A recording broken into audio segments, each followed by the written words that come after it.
Hello, everyone, and welcome to Casual It's Obsession. the new year, 2024. The Let's horror go. movie podcast We're not where doing we that talk yet. You're about horror jumping the gun. We're gabbing ghouls, Nina. I don't want to gab ghouls without the introduction. We've never We done never an do the introduction before introduction gabbing before the ghouls. ghouls. You say that when the I episode was afraid starts. if I didn't do it now, you guys were. You said whenever I'm ready. I'm ready now. Well, you're supposed to start We're gabbing not. We're not ghouls, ready.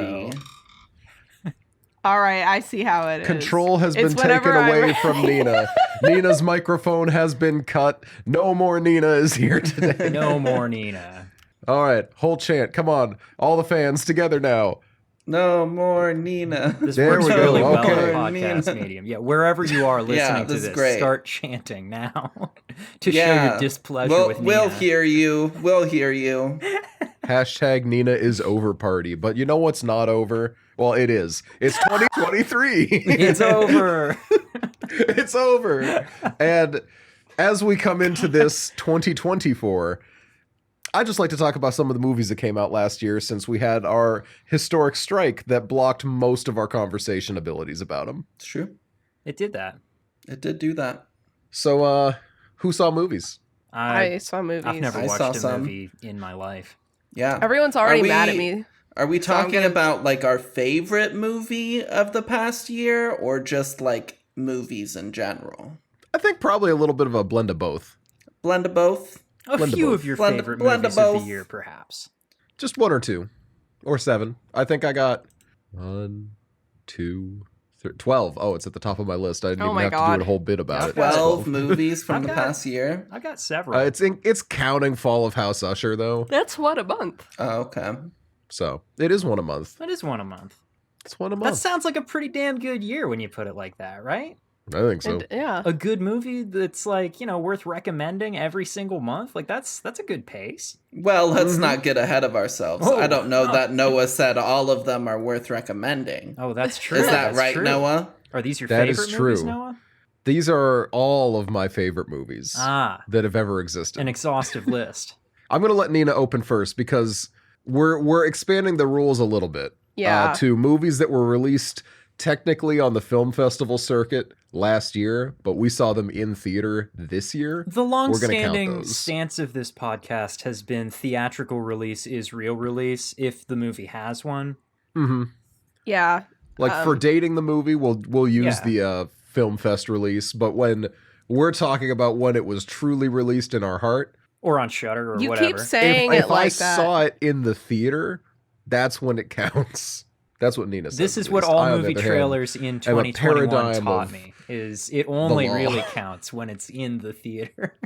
That's true. Tom That Cruise is- told me that. Oh God. He also told me to turn off The motion cast- smoothing on my TV. The cast of the Dungeons and Dragons movie told me that, and they looked really uncomfortable while they were doing it. The cast of House of Gucci seemed a little bit too enthusiastic, honestly. I'm worried about them.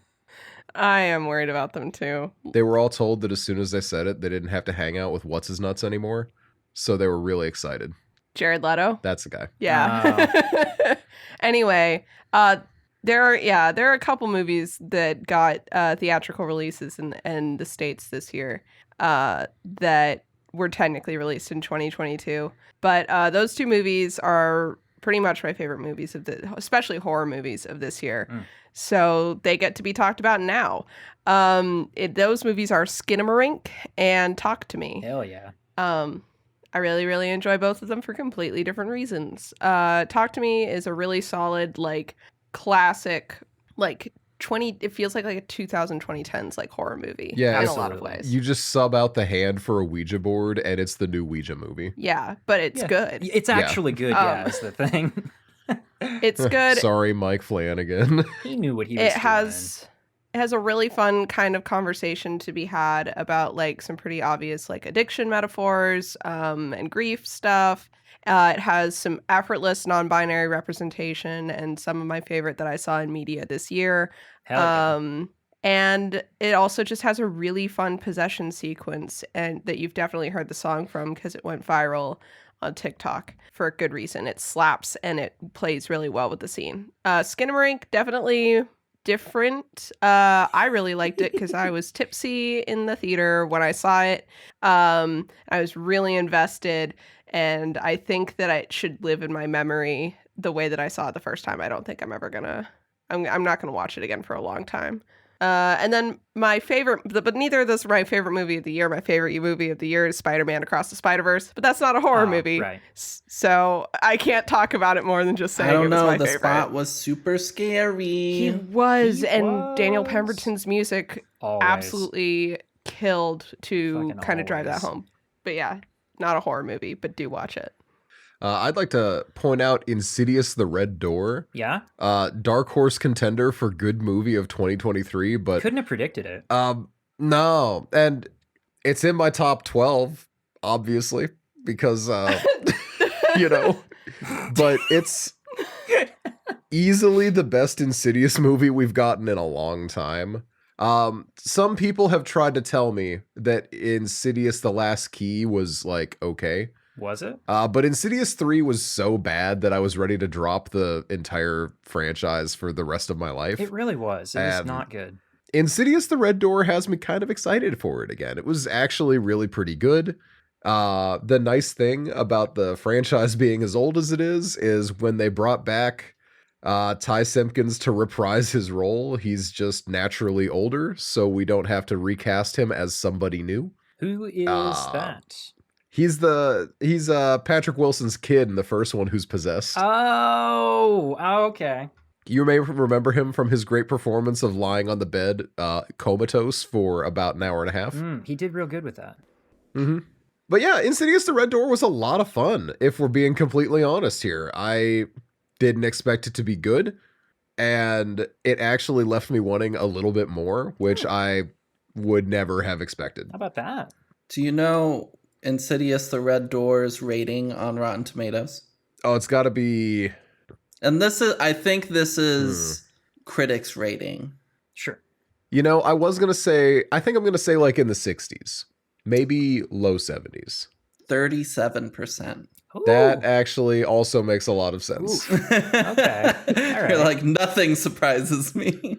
Yeah, this isn't one of those movies like where every now and then Jeff's like, yeah, this is a 5-star, or yeah, I get why you think it's a 1-star. No, it's like, yeah, I mean, it's really good for an Insidious movie. It's just not, you know. Yeah, Sure, yeah. Sure. But it's your I think favorite movie of 2023. So true. Yeah. Side-eyeing Barbie, the movie that I saw 4 days after Insidious: The Red Door. Barbie might be my favorite of the year, if we're being completely honest. It was just a really fun time, and it Mhm. was gorgeous to look at the entire time. It All was the beautiful. fun, bright colors. It was Mhm. really good. Barb I thought- Sidious was a crazy weekend. Barb Sidious. Insidious. I- Barbenheimer who? Actually, within a week, I saw Insidious, Barbie, Oppenheimer. That's what a crazy. trio. Mm-hmm. I watched Barbie 3 times in theaters. Not me. That's awesome. I own it on Blu-ray now, though, so I'm going to watch it soon. Yeah. Knock on wood. I still haven't seen it at all. I forgot Cocaine It's Bear came out on- this year. Cocaine It's on Bear? HBO Max. I did see that, yeah. I Cocaine didn't Bear. watch Yeah. Cocaine Bear. I heard It- mixed Cocaine Bear things. is It was everything fine. that you expect It was based on fun. the fact that it's called Cocaine Bear. If you saw a trailer, you saw the movie. Yeah. And Yeah. this is one of those Yeah, that's movies pretty much where that's a good thing, actually. Because it shouldn't have tried to be anything else. Mm-hmm. Okay, so that was Noah's. Whoa, that was only one from Noah. You did like 5. So I did 3. I would also and like you to did highlight. Too. You said Barbie and Insidious. I wasn't talking about Barbie. Saw X. Saw Happy to say Saw is back and as good as ever.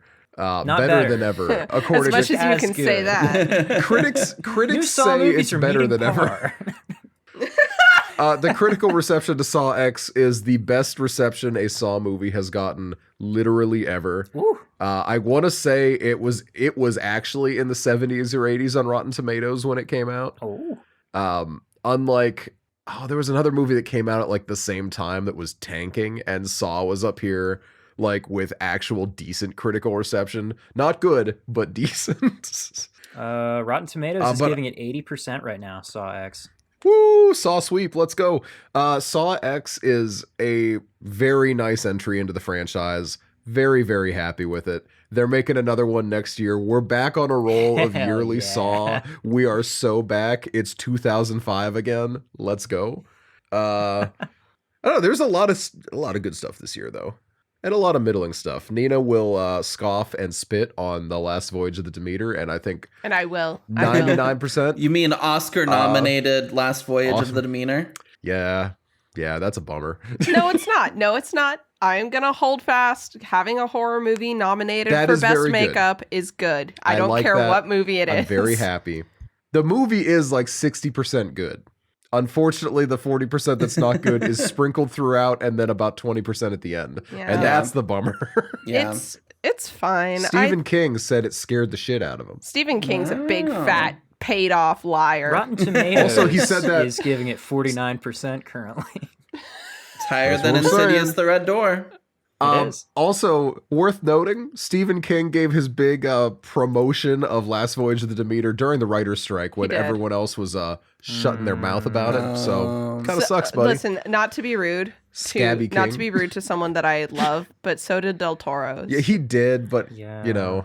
But it's But we you liked know, him What are you doing? before, But and we Del don't Toro's like just like, oh Stephen my King God, already. a new movie monster for me to be horny about. Finally. And Stephen no, I'm not King is giving just him like, a pass on this one. hello. I do love Del Toro. I'm not giving him a pass on this one. No, the yeah. It's man kind of shitty. The man does things that aren't good sometimes.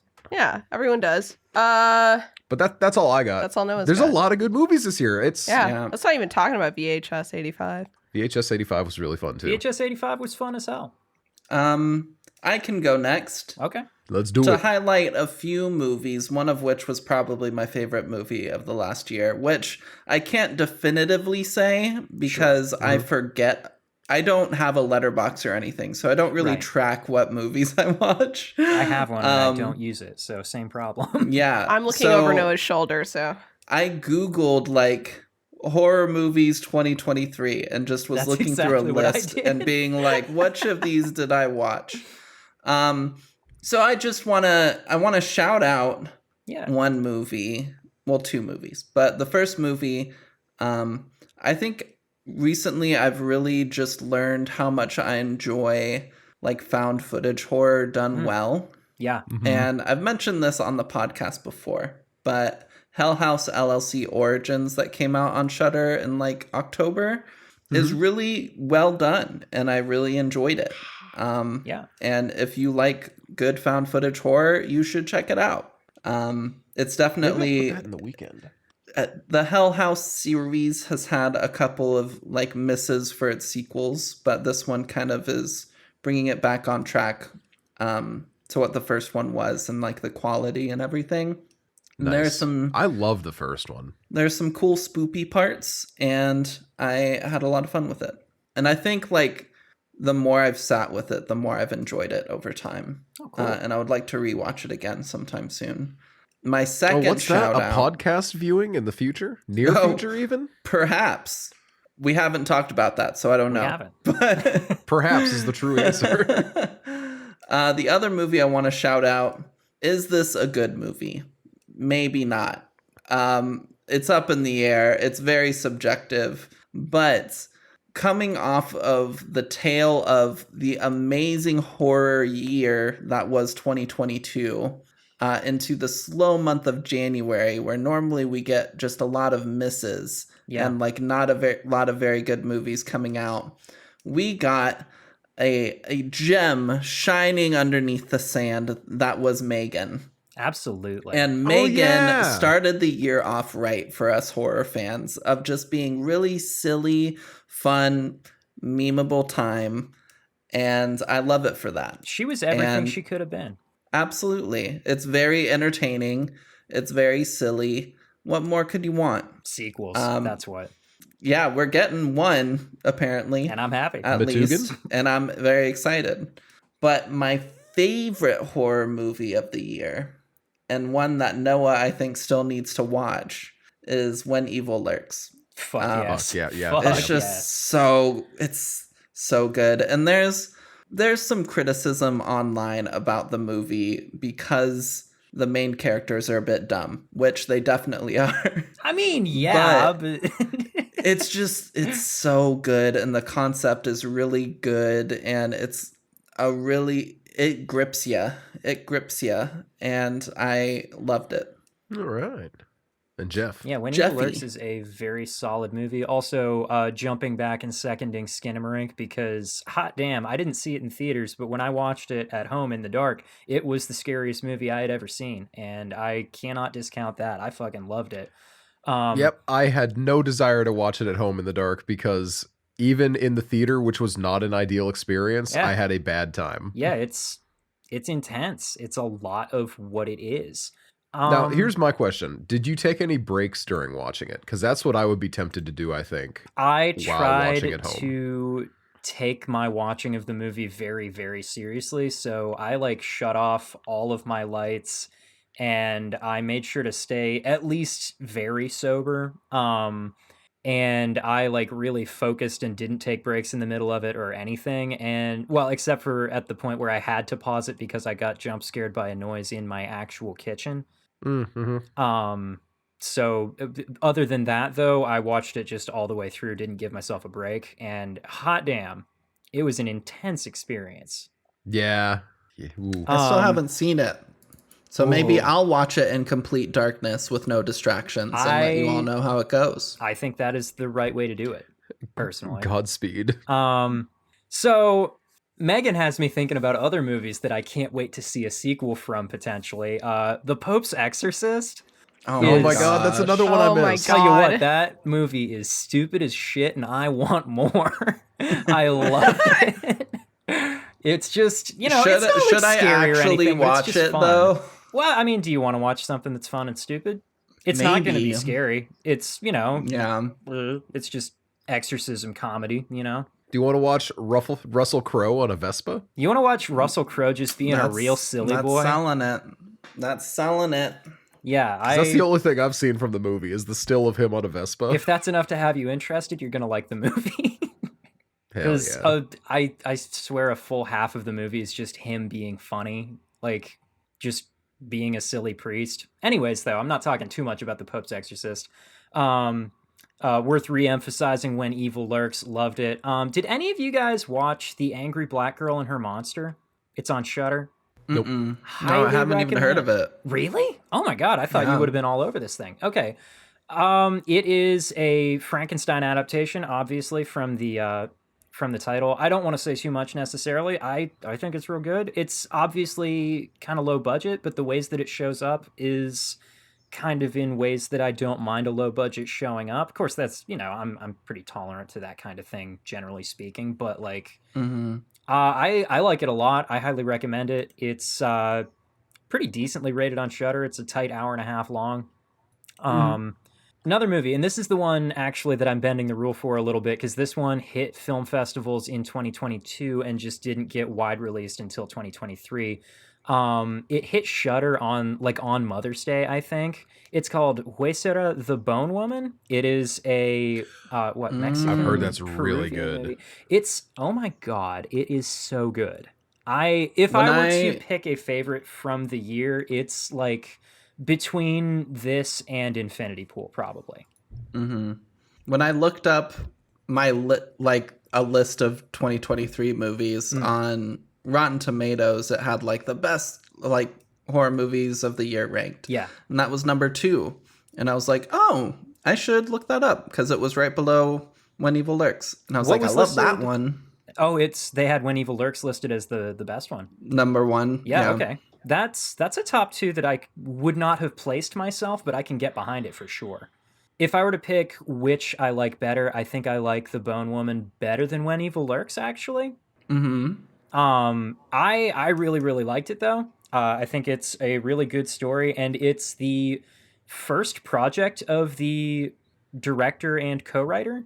Oh. Yeah, it was like her first movie that she's directed and stuff, and I am really looking forward to seeing more from her because Nice. I think this movie is something that's actually kind of something special. Actually, it's got some nice nice body horror in it and such, done in ways that I feel like you don't normally see body horror getting done. I don't know, it's just real good, and it's about fear of parenthood, which I personally kind of connect with.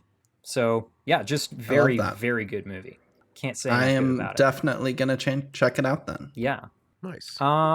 Trying to think if there's something else that I managed to forget. I did just mention Infinity Pool. That's obviously one of my favorite movies of the year. I fucking loved it when I saw it. I think it's on Hulu right now, so easy to find. It's another director I'm looking forward to the believe it next is. thing from. Mm-hmm. Want more of that Brandon Cronenberg. Actually, just in the spirit of expanding our scope Yeah. really quick, the 2020s are an insane decade for horror so far. Honestly. Because like I didn't start actually properly logging my movies on Shudder until like 2021, like late into it. Right. So I don't have a lot of this other stuff that I was logging by putting it onto a list because I'm an idiot. I didn't know how to do it right. There's a lot of really good shit released in the last 3 years so far. Yeah. There's good stuff coming. I mean, devastating. We lost Scream. Really bummed about that. There's worse things. Because, well, yeah, Yeah. but the remakes were really enjoyable. Right, I know it's and easier I was for really me to say that enjoying because I them. haven't watched those yet. But like, due to the reason that we've lost Yeah. it, I think Exactly. we're better off And not that's- having it. You know? I'd rather, yeah, no. We are better off not having them, but I'm still sad. Yeah. We're sad that we're missing what Jenna Ortega and Melissa Barrera would have been adding. totally. Like, I'm missing. I was like mourning Scream the moment that we lost them. Mm-hmm. Yeah. The fact that the movie died was kind of just the inevitable. But yeah, I'm sad we're not getting more of those two characters, especially Sam. I fucking loved Sam as a character. Yeah. I loved Mhm. watching her lose her shit. So I'm sad we won't get more of her. But other than that, there are a lot of really interesting movies I'm looking forward to. We got Maxine coming out. Oh, Maxine. Shit, yeah. Yeah, Maxine is coming. Like I said, a new Saw movie's coming. Everyone is also as excited about this as me. I am- will be more excited about this one than I have been for the last two you made me see in I just theaters. haven't caught up yet. I gotta get there. Talk to Me's getting a sequel and a prequel. Oh, I that's am right. cautiously neutral. The prequel is shot. I believe it is shot on iPhone. The basically it's just the opening of the first movie, but expanded into a movie like Oh, that hell style yeah. thing. It's Oh. going to be a shaky cam found footage. Oh, okay. Mhm. Oh, Okay. I want that so bad, actually. You know what? Yeah, and then- I trust these particular people to do that well. Yeah, Right? Weren't they I YouTubers just- before? Yeah. They were, yeah. Yeah, I wish. that's their world. I'm excited for more from them. I'm excited that their debut movie had so much success Yeah. and that they're getting to do more. I wish they got to get away from this idea Yeah, and I wish do they could like do something other different. things. But This like movie is signing them perfect up as for it like a is. prequel and a sequel. yeah, it's kind of I'm like, Well, they one already had thing it is written, good. is the thing. The prequel? Yeah. They actually had it prepped already. Yeah. And Yeah, with the success of the new movie, they were like, "Hey, what about this stuff too?" So at least that's a lot. they had less a hand concerning. in requesting more of it. Yeah. That's good. If tradition stands up, we're getting a new VHS movie soon, right? Potentially. In 2024, I guess I should clarify. We should be getting a new VHS soon. I started So- watching one of the other VHSs a couple months back, and I was like not enjoying it. Oh, no. I was hating it. Was it 94, 99, Well, so I or Googled 85? it and I was like, maybe this is just like one of the bad ones, and I just got to get through it. Yeah. And then unilaterally, people were like, this is the best one. And I was like, fuck. And you were hating it. If I was that hating sucks. it. no. If it was I- 94, that's devastating news. Yeah. I stopped in the middle of like a zombie outbreak, like Oh, it was video. 2. It was 2. No, That would have been- That's not the 'cause best that- one. With the camera on the bike helmet. That Yeah. one. Yeah, Okay. that's, Okay, that, I okay. do not agree. Yeah, that's not the the best Okay, so one. that No, that's- it was the Okay, best thank one. God. Before the new ones came out, that was the best one. Well, yeah, because VHS Okay. viral is Um, just dog shit, and Yeah. and that's that. So Like, by comparison, 2 looks great. Yeah. VHS 94 stands head and shoulders above every competition. other VHS no movie. competition I- whatsoever. Really like 99 and 85, but Yes. They're both fine. 94 was But my 94 is 94 has Mabel. 94 is special. 99 99 has has Mabel. 99 has Mabel. 90, who did 94 have? 94 doesn't have Ratma? 94 has Ratma. Yeah. Oh, okay. Yeah, no, 94 And had Ratma. the Frankenstein doctor. That's Yes, right. okay. I saw them all pretty close together. Yeah, yeah. They all kind of run together if you watch them all at once. That's my problem with the first 3, actually. Okay. That's enough speculating about what might come out next year. I suppose. I'm just saying we're back in the 70s 80s golden era. We're kind of in that stride right now is all I'm saying. Honestly. COVID was actually really good for horror because it had a lot of people doing really stripped down and really focused things. Well, and once everyone was And- able to do bigger productions again, they were like hitting it with like the big shit too. Like Exactly. And I'm so happy we have not seen a single pandemic horror movie come out of this that had any real traction yet. Emma's making a face. Did I forget a movie? Did I forget a No, very... no. People are- I was okay. just looking up movies coming out next year, and Oh, we shit. haven't mentioned a huge one. oh, I coming did out mention next Saw year. 11. No, No, I'm not sorry. Saw 11. Coming out next year, Winnie the Pooh, Blood and Honey 2. Oh, God. I thought the first one was so bad that they like gave up the joke.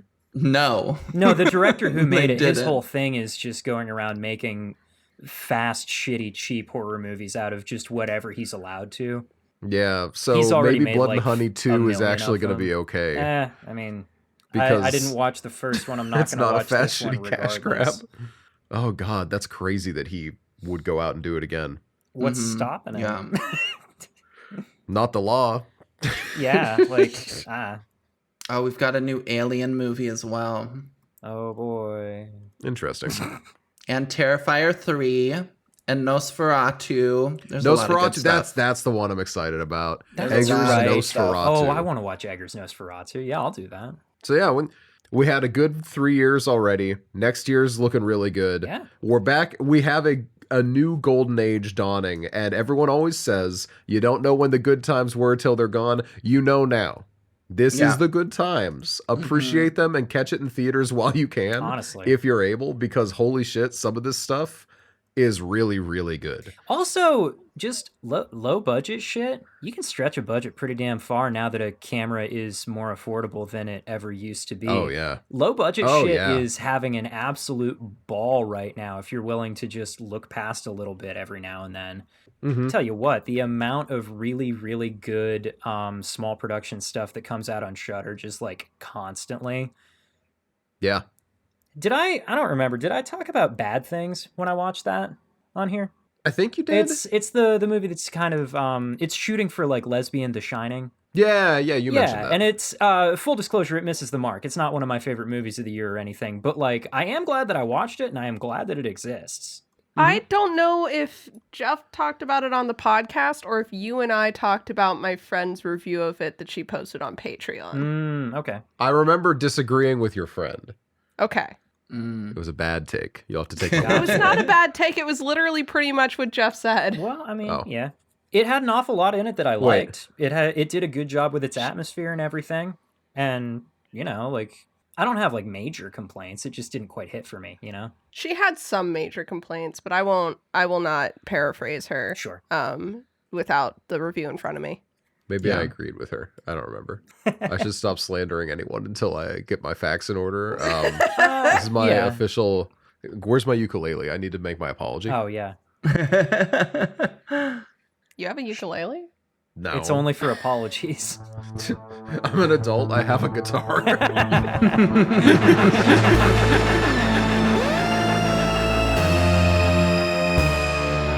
All right. Are we ready? Are we ready? Whenever you're Whenever also a new you're- Silent Hill movie, Noah. That one's for Oh. you. Oh, finally. Oh, good. Finally. Oh shit! Oh, great. Maybe if we try really hard, we can get them to start making Resident Evil movies again. Just for you. They had one come out recently. I was gonna say one came out in like 2022. Wow, and I completely missed it. Incredible. What a time to be alive. It's just like the old days when you were completely missing the other Yeah, ones. it's just coming like all out. the other Resident Evil shit that I've just completely missed. Blissfully ignorant the whole time. All right, Nina, take it away. Sorry, Edge sent me a picture of a puppy. Or sent the group chat a picture of a puppy. Okay. Hello, everyone. And for real this time, welcome to Casual Obsession, the horror movie podcast where we talk about horror movies. I am your host, Nina. I am your host, Noah. I am your host, Spartacus. I mean, Jeff. And I'm Spartacus Emma. is here. Hi, Emma. Hi. This week we are talking about Cabin in the Woods from 2011. It's a movie. It's very good. I make it sound like I don't like it. Yeah, when It's you a very say fun it's a movie, that makes it sound like it's shit or No, something. I just forgot what I was gonna say. It's It's a just like, movie. it is a movie. Cabin in the Woods is a horror comedy. It's a broad kind of overarching commentary on the genre of horror, specifically of like slashers. A Scream-esque satire. Is that who said that? A lot of people. Yeah, I guess so. I don't know that I would agree with that, but we can talk about that later. I was gonna say some things about that later. Yeah. But yeah, it follows your typical kind of plot. You got 5 teens. They're going to a cabin in the woods. Whoa, like from the Whoa. title? Holy shit. Like from the Oh title. my god, Oh it's my just God. like Evil Dead, the first one. It looks Or like Evil it's the Dead, the same 2013 cabin. one. Yeah. Yo, Evil Dead It's Rise. al- We forgot to talk about that one as well. That was a good Oh one. shit, we That's a all good liked one. Evil Dead It was Rise really a good. lot. Anyways, Anyway, Cabin in the Woods.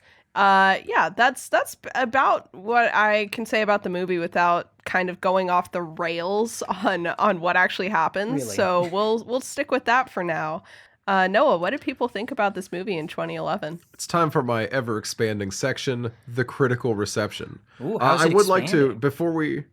because I keep just adding bigger sections to it. Cool, good. It used to just be reading ratings. That's true. yeah. Then I added Twitter Brandon, who has nothing to say this week. And Ebert. And then I added Ebert. And then I started just like cutting sections out of his review. But then I realized, hey, Noah, it's really shitty of you to talk about his review and reference his review and not leave it in a spot where our listeners can view the review. So from here on out, I thought that was always because for Twitter Brandon at least, we were like, we don't want him Well, to become aware. Right. Yeah, Yeah, no, for Twitter Twitter Brandon Brandon, can never know. We got to Twitter stay Brandon, off it his was an radar. intentional slight that I was not linking back to his body of work. Ebert But- is dead. Well, That is true. firstly, rude. Secondly, Long live Ebert. just because the man's dead doesn't mean that his like institution is No, I'm not just alive. saying he won't find us, No, so we can no, share his work. I was not sharing the links because I wasn't thinking about it, but like I feel like in the spirit of H-Bomb Guy's giant plagiarism video, I would like to cite my sources in the comment section now. So now in the Okay. body of the reviews, you will be able to get a link back to any shit that I reference in this section. Random letterboxed guy, Ebert, whichever one it is, I'm gonna have it linked in the comments so that I am now above reproach. Nice. Nice. Nice. Love being above reproach. I know, me too. So for our first anyway, ever Ebert. above reproach critical reception segment. It's an Ebert, actually. Hell Ebert yeah. himself. All right. 3 out of 4 from Mr. Roger Yo. Ebert. Another ominous gas station owner. You're not going to see this one coming. You might think you do, because the TV ads and shots at the top reveal what looks like the big surprise. And it certainly comes as a surprise to the characters, but let's just say there's a lot more to it than that. It will seem that I'm revealing a secret by mentioning this is no ordinary cabin in the woods, but actually a set for a diabolical scientific experiment. The scheme is to offer 5 guinea pigs a series of choices which will reveal something. I'm not sure precisely what. There's some possibility that the expensive experiment is involved with national security, and we get scenes showing similar victims in scenarios around the world. Now, in your standard horror film, that would be enough. OMG, this cabin is being controlled by a secret underground laboratory. Believe me, that's only the beginning. That's what I mean when you guys say you don't see the end coming. Now, this is not a perfect movie. It's so ragged, it's practically constructed of loose ends, but it's exciting because it ventures so far off the map.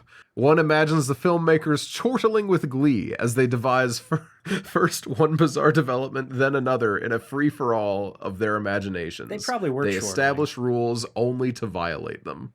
It's a good review. It is a good review. I would definitely recommend checking out the whole thing. 3 Sounds out like of a 4. good review. Yeah. Yeah, Nice. absolutely. What about the other sites? Oh yeah, the general ratings, which I steamrollered right past because I was so excited about the Ebert. IMDb with a out of 10. Okay. Rotten Tomatoes with a 92%. Highest Rotten Tomatoes score we've had on the episodes in a while.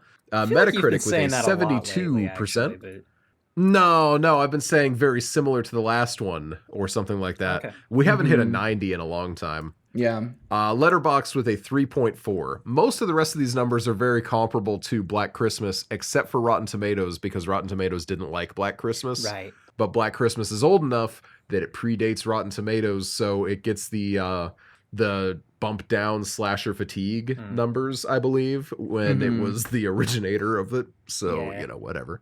But yeah, there's our critical reception. Cool. Nice. Generally well-regarded movie. Mm-hmm. Yeah. What did you think about the movie, though? I, as a critic myself, generally well-regard the movie. Oh my god. No, I popped open Letterboxd just to rate the movie and log it because I like to do that, so I remember what movies I've seen. Not Spawn. And I had already rated it 8 out of 10, and I maintain that 8 out of 10. I think it's just a fun movie. It's a good movie. It is better on a rewatch than I remember it being last time. I've seen this movie probably like 5 times. Mm-hmm. And last time I remember being a little sick of it. And then I watched it this time. I'm like, this movie rocks. So Yeah. Nice. That's fun. Oh, what about you, Emma? What do you think Well, of the movie? I've mentioned this in our podcast recordings before, but this was one of the early horror movies that I saw. Mhm. And you all laughed at me because you were like, this isn't really horror. Yeah. But I considered it horror. And since we're talking about it on the podcast, sucks to suck, it is horror. So true. So true, Damn, actually. You know got what? us that way. In hindsight, the hallway is painted with blood. I don't know exactly how I can sit here and not at least say it's adjacent. Yeah. Because yeah. the movie's painted with blood. Well, it is like Yeah. PG-13 though, isn't it? So are a lot of good I- movies. Well, I mean, Is it yeah, not but R? it's like, oh, it is R. What the fuck? There's Get Dun boobies. Dun. Showed me. Yeah, so when this movie came out, my oldest brother Corey was like, hey, you need to watch this because he saw it at midnight and had a lot of fun with it. And I was like, I looked up a trailer and I was like, it looks really scary because the trailers didn't show any of like the other side Right. of the movie. It only showed the cabin side. And so I was like, I don't really do horror, blah, blah, blah, blah, blah. And he was like, no, it's not that bad. Just go watch it. And so I did, and I really enjoyed it. And funny enough, because I had to watch it again for this podcast, I have some streamer friends that I've been trying to get them to watch more horror movies because they play horror video games a lot. They'll play like Phasmophobia and Lethal Company and like Mortuary Assistant and like various other horror games, but they're like, no, horror movies are too scary. And I'm like, if you can handle these games, I promise you can handle most horror movies. Yeah. Easily. And they're like, oh, I don't know. And so for a long time, there was this pool between me and another community member where I would be like, let me put together a list of movies for you. We can watch some movies together.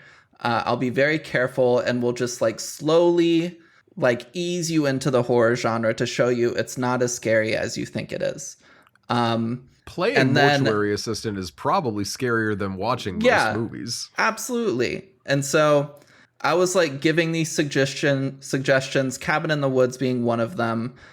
Whereas this other community member was like, no, watch The Green Room and like Audition and all of these other like whoa. movies. And I'm The like, Green Room is absolutely really Wait, good. wait. But like, Are we thinking of the same green room here? The like Anton Yelkin and Patrick Stewart with all the Nazis? That one? Yeah. where Patrick Stewart says the N-word with the hard R like 4 He times. says it a bunch of times, yeah.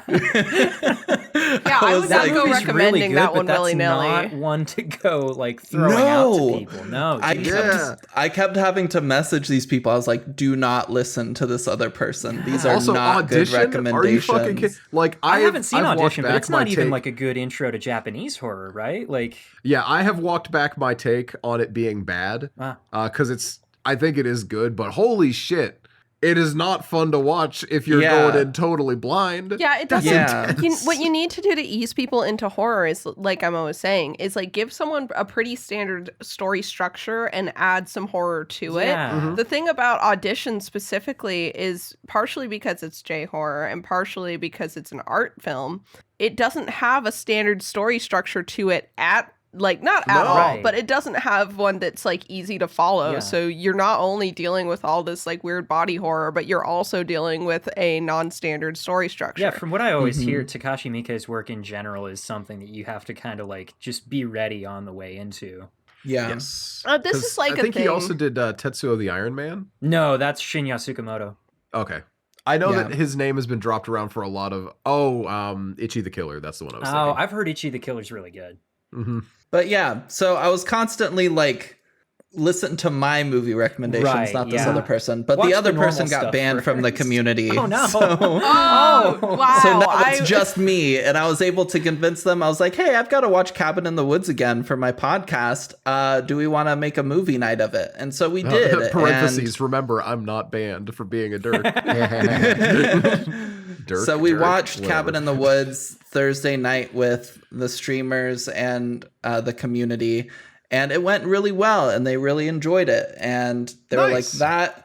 They're like, there were scares in there, but they were not nearly as bad as I thought they were gonna be, and yada yada yada. And I was like, yes. And the fact that there's like a lot of comedy helps, but I was like, as far Absolutely. as the horror Mhm. goes, if you can handle like the horror that was being shown and like the horror side of the movie, you can handle a lot of horror movies Yeah. very comfortably. Yeah. Right? And so they're like, okay, let's like watch some more horror movies. And I'm like, yes, I'm in. Yes, gateway drug. All right. But Cabin in the Woods for me is just such a fun time. And while watching it again recently, I just thought about it in the context of like horror history and like what I think it helped do for the genre. Oh yeah. And it's just so good and I enjoy it a lot. So I think I'm going to give it like a 9. I respect that. I think that's Super. a super fair rating. But Nina, what about okay. you? Yeah. Unless you're invoking so- host privilege to go last. No, I actually want to bounce off something that Emma had said about viewing it in the context of like horror movie history. I think this movie, I don't know where I read some critique of it that was talking about how, I think I was on Tumblr. Someone was talking about how it's kind of too steeped in the politics of like a lot of these horror movies saying that sex is bad. This movie came out in 2011. The review the person who posted is like from recently. Oh, And I'm like, yeah, look, context. this movie's like satire is posed at the movies coming out in the 2010s and Well, the like 2000s, up to the 2000s, yeah. Mm-hmm. Mm-hmm. And I think that it is really poignant for that. I think it's really funny. We'll talk about that later, actually. I think that it just, it absolutely, for the context it is in, I think all of it hits pretty darn solidly. So I think like for the tropes and things that it was kind of like poking fun at and like pointing out, I remember like huge conversations happening like on the internet and in media about like these tropes and how they've been around forever. And I think like Cabin in the Woods probably has a pretty important step potentially of developing the more intellectual horror that's developed Yes. since the mid-aughts. I absolutely agree. I think that's a big part of that like greater conversation. I think something that's kind of funny, and I'm by no means giving him props. In the 2010s and the 2000s, Joss Whedon's brand of feminism Mm-hmm. was a legitimate brand of feminism. We have come very far since then. Yeah. But the have a female character who secretly has a personality thing was like huge, especially in like certain genres. Buffy the Vampire Slayer, I cannot watch now because of Yeah. how cringy a lot of, especially that like feminist, like Buffy's a girl who can kick ass kind of stuff, especially in the earlier seasons. I cannot get past it. I tried to rewatch Firefly. I was like, wow, I used to think these girl characters were super deep and unique, and now I can see all of Whedon's like personal ickiness Yeah. kind of throughout these characters that I used to love. But at the time, I really, really thought those things were important. And that's because at the time, I think they kind of were. I think there's a lot of like media we've watched that is older than this on this podcast that is much deeper, has a lot more going on. I don't think Whedon was like super special or anything, but to this like big kind of pop culture that like Buffy the Vampire Slayer and Avengers 2012 are, and the cult classic that like Firefly is, I think there is something to be said for what he was like, what was attempting to be done with those characters, and the fact that it kind of succeeded and at least made people think, hey, we should have more girl characters that do things in a lot of ways. So watching this movie, I had a couple times where I was like, ooh, that's a Whedon line. And ooh, I didn't hate it. Yeah. You do know the backstory of this movie, right? I don't know that I Featuring do. Joss Whedon. I know that Joss Whedon and Drew Goddard both worked on Buffy. And I Yes. know that Drew Goddard also was a writer on Lost, which like I can tell now that I've seen Lost. Mhm. But other than that, I don't know the specific backstory. So basically, early like 2010, 11, 12 and all that, Joss Whedon was heavily involved in Marvel, and also his stock was like sky high, and so he was very desirable and involved in a lot of stuff. Oh yeah. But him and Drew Goddard got together one weekend, and basically in a cabin they wrote this movie, and Joss was like, okay, here you go. This is as far as I remember the story. Jeff may The movie correct me. started production in late 2008, actually. Okay. But I know Joss Whedon and Drew Goddard basically wrote this movie together, or like came up with the idea and everything. And then Joss handed it over to Drew to like make. So that's why you see a line and you're like, oh, that's very Whedon. Oh, yeah, because it is. And Because then, it is. But that, It feels yeah, no, like I a know movie that that got written in a weekend. Like, as That is movies that got why written I over a was- single weekend go, it's like a really good one, but it does feel like a one weekend movie. I do Mhm. I do want to put it out there. I did know Joss Whedon wrote this movie. Okay. That's why I brought him up at all. Yeah. I thought that was Got it. context for why I was bringing him up. Sorry. No, that's why I bring him up, is because this is I could recognize a lot of not just his dialogue but also the way that he writes women in this movie. Yeah. Mhm. Because even when he is pointing out that these women have greater outside lives, when this movie points out, not just Whedon, I guess, that these women have greater outside lives, it's a lot of sex positive, but in a very specific Whedon way Yes. that he does a Mhm. lot. So that was something that I picked up on that I used to just kind of view as a quirky Whedonism, and now I'm like, oh, yeah, he does that a lot. Yeah. But that's all to say, I think that going into this, I was afraid that how I view Whedon now, because he is not a great person. Yeah. And what he kind of wrote about women kind of colored my perception of how to write female characters for a long time, and it took me a lot of work to break out of that. I have kind of got this back, like, kind of hindsight perception that was confirmed by trying to watch Buffy and Firefly recently, that I don't like his work at all anymore. So I was kind of worried going into this, because I remembered this being a fairly Whedon-y movie, that I was like not going to like it anymore. Mhm. And I was wrong. I still like this movie a lot. I think that viewing it with the context and what it was able to kind of say about what movies were like at that time is important. And I think it's an 8 out of 10 for me. Nice. Hell yeah. Jeff's turn. Let's go, Jeff. What do you Let's think? go, Jeff. Jeff, whenever you're ready, what do you think? Whenever you're ready. So here's the thing. Noah mentioned early on in his review here that the last time that he'd watched this movie, he was kind of tired of it, but this time it was like all good again. Oh no. I'm currently on a watch where I'm tired of it. Yeah. There is a lot in this movie to like. There is a lot that I do like, and I'm going to do my utmost to be as positive as I can for the rest of the episode. That's going to mean me being really negative right now. Yeah. Go off. I'm going to give the movie like a 7, which is not what I normally say about movies that I don't like. But it's like I can't make myself say that it isn't competently made, because it is, and it's well written and all. My problem is that I feel as though if you're going to do a movie that is slasher satire, you have an option before you to simply make a better slasher whilst doing it. And this one, I feel like a lot of its like meta commentary, a lot of its like slasher criticism largely comes down to the movie itself making a bad and a dumb predictable slasher that's just very by the numbers, and then pointing at it and saying, isn't this stupid? Isn't that bad? And it's just like, well, you know, you made the movie. You made actually. it like that. My brother in Christ.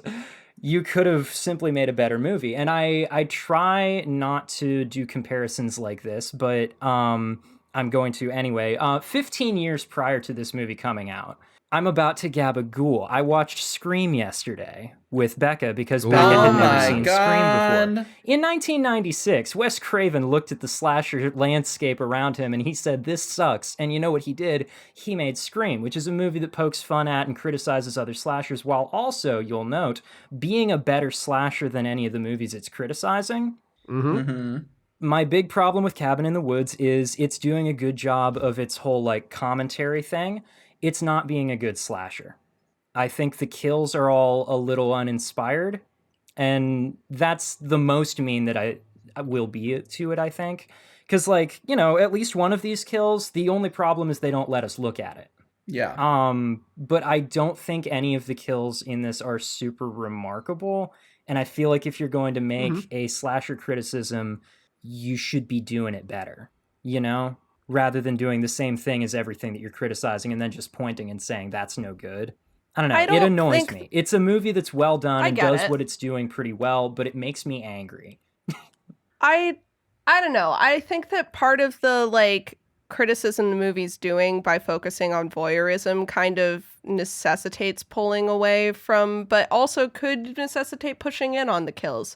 To me, pulling away from a lot of the actual kills felt like part of the filmmaker's choice to like point out some certain things about why we watch horror movies and why horror movies are written the way that they are and for what audiences. But I definitely understand where you're coming from.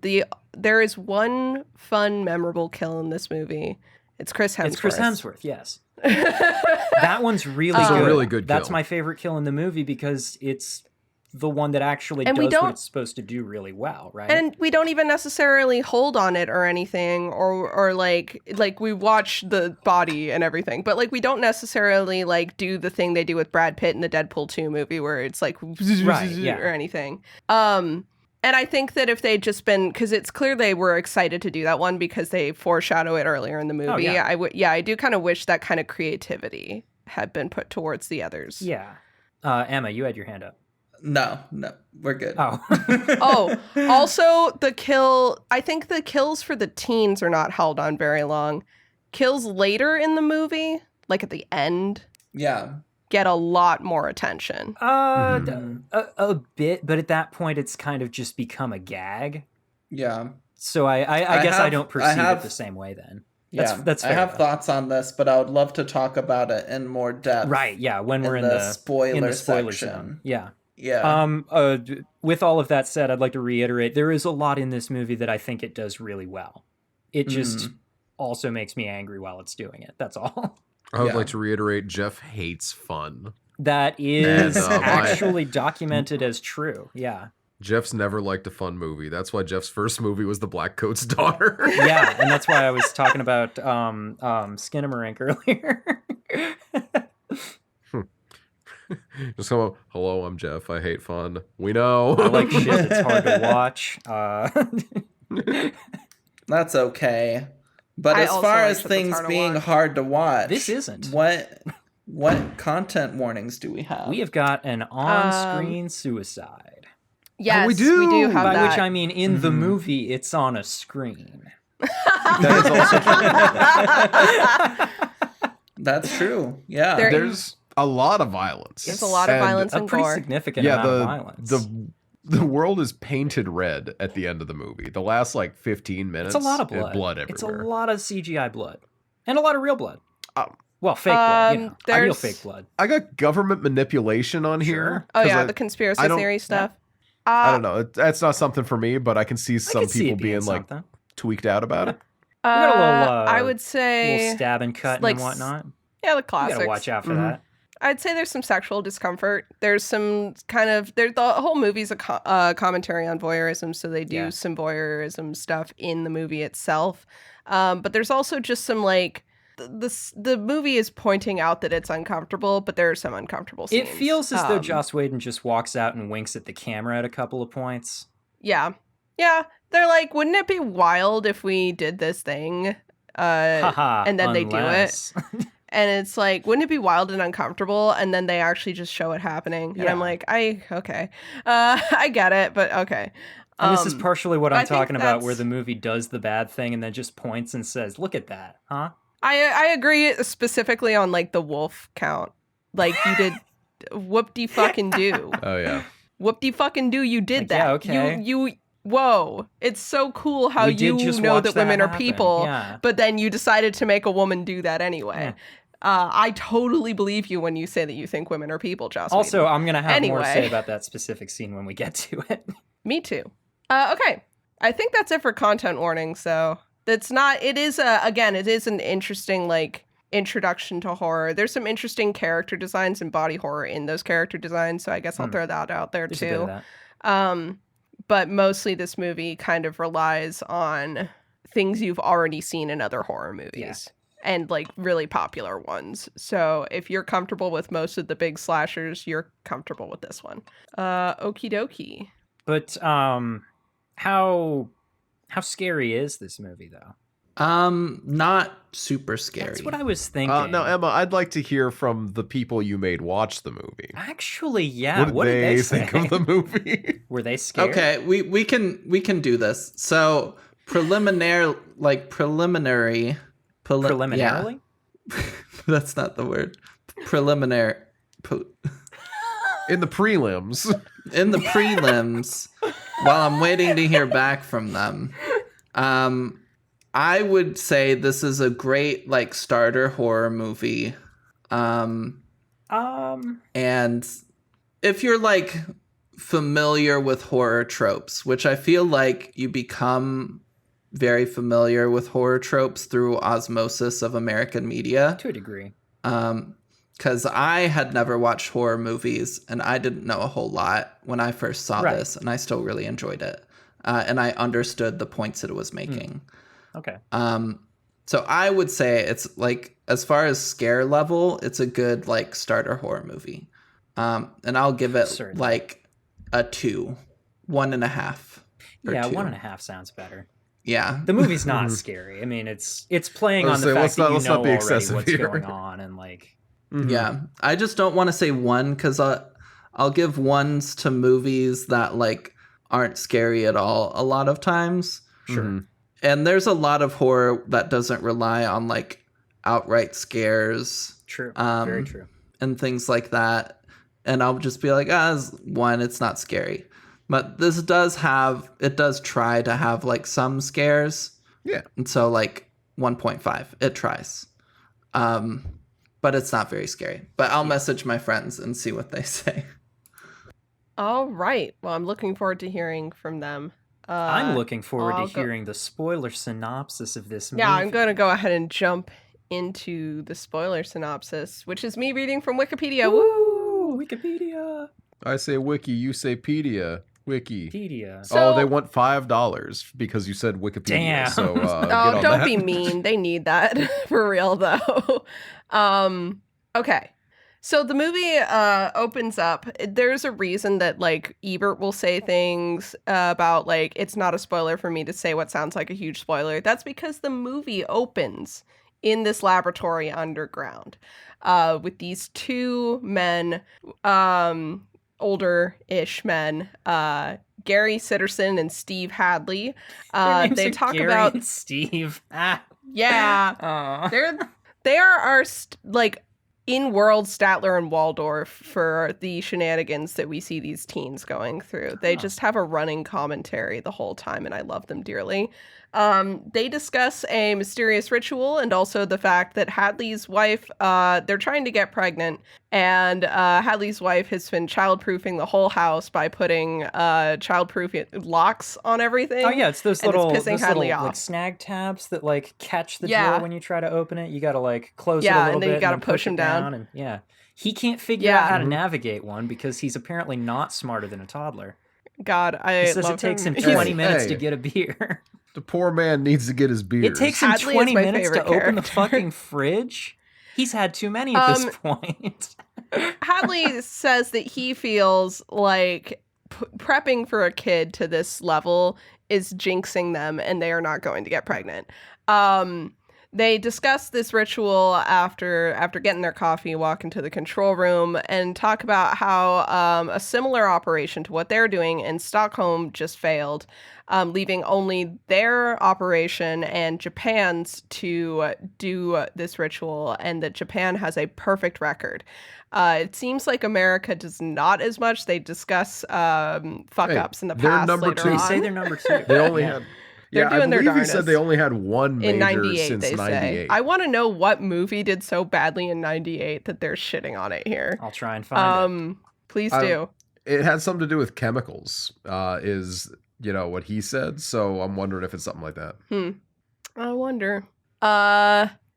Then we get the big bright red title card, and we cut to American college students, Dana Polk, Jules, well, just call them by their names. Dana, Jules, Kurt, Holden, and Marty. They're going to spend a weekend at Kurt's cousin's cabin in the forest. Try saying that 5 times fast.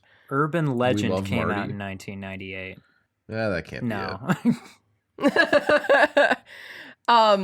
They head out to this cabin, all having discussions before they leave that kind of show that most of them are more than just the one-dimensional tropes that we kind of expect to come with these characters, but we also get snippets from the lab showing that even before they head out, they have been influenced.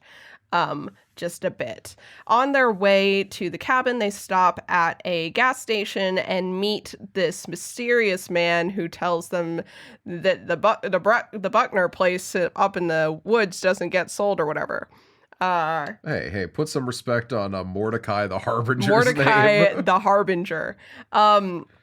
They go through this tunnel to get to the cabin. And as they drive through the tunnel, we see this is the only safe way to kind of cross this gorge as we follow a hawk fly outside of the tunnel and crash into an electronic barrier, dying instantly. This will become important Chekhov's later. force field. Chekhov's force field. When they get to the cabin, they start getting affected by these kind of mind-altering drugs that the laboratory are releasing into the cabin. They find a weird double-sided mirror kind of setting up these dynamics that you would usually find in a horror movie of the teens having their different tropes to play of the virgin, the whore, the athlete. scholar, the athlete, and the fool, who is Marty, who is a stoner and maybe the one who is most tropey at the beginning, before they even get altered. They find a cellar to this cabin when the door flies open. Oh, must have been the wind. And God, I love that. they go down to the basement, fully mind altered at this point, and start just poking around with these weird old things. They pick up different horror movie reference objects and start goofing with them. There's a puzzle box, a cursed amulet, a music box with a ballerina in it, and this old diary that talks about Patience Buckner and her sadistic pain-worshipping family. that used to own this cabin or whatever.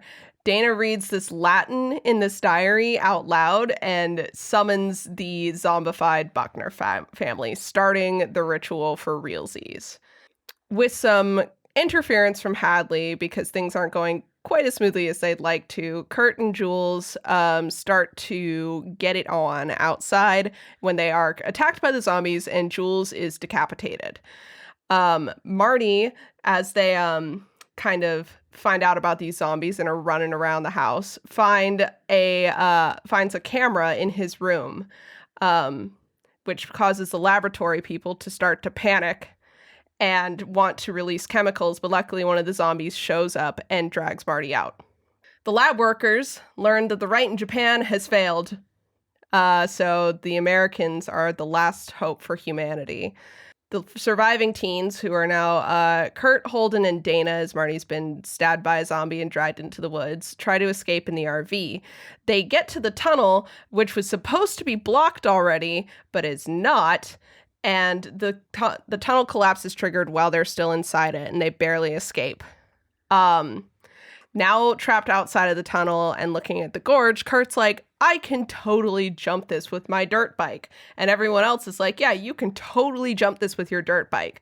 So he gets on his dirt bike and charges up to jump the gorge and crashes smack dab into the force field and drops into the gorge below dead.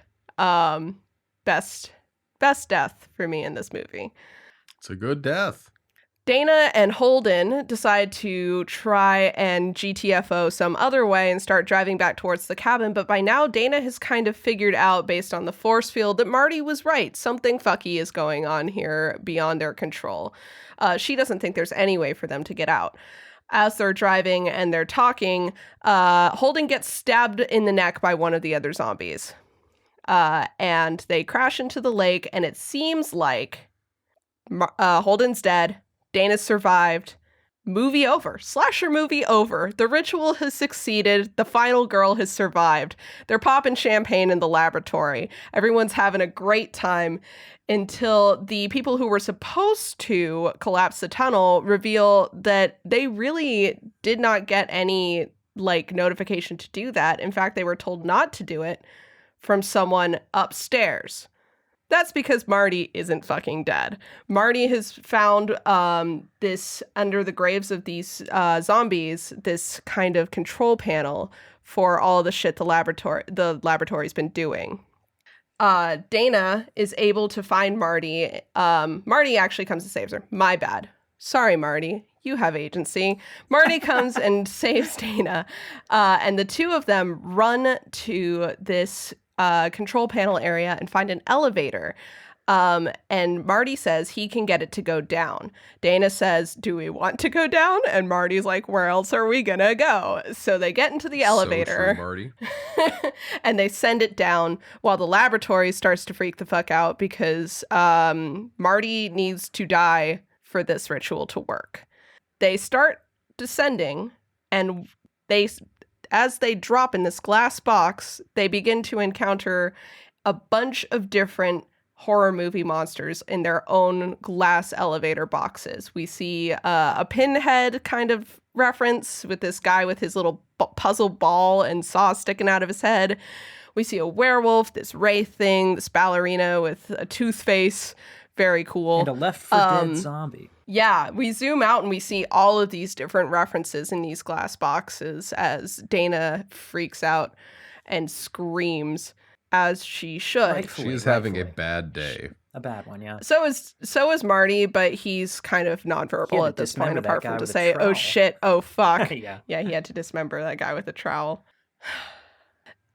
Once they get into kind of the actual area of the laboratory, everyone's flipping out. Dana manages to trigger a control panel that releases all of the horror movie monsters into the laboratory, and they start going nuts. This is a really fun part of the movie because it's basically just watching all of these horror movie monsters wreak absolute havoc on this system.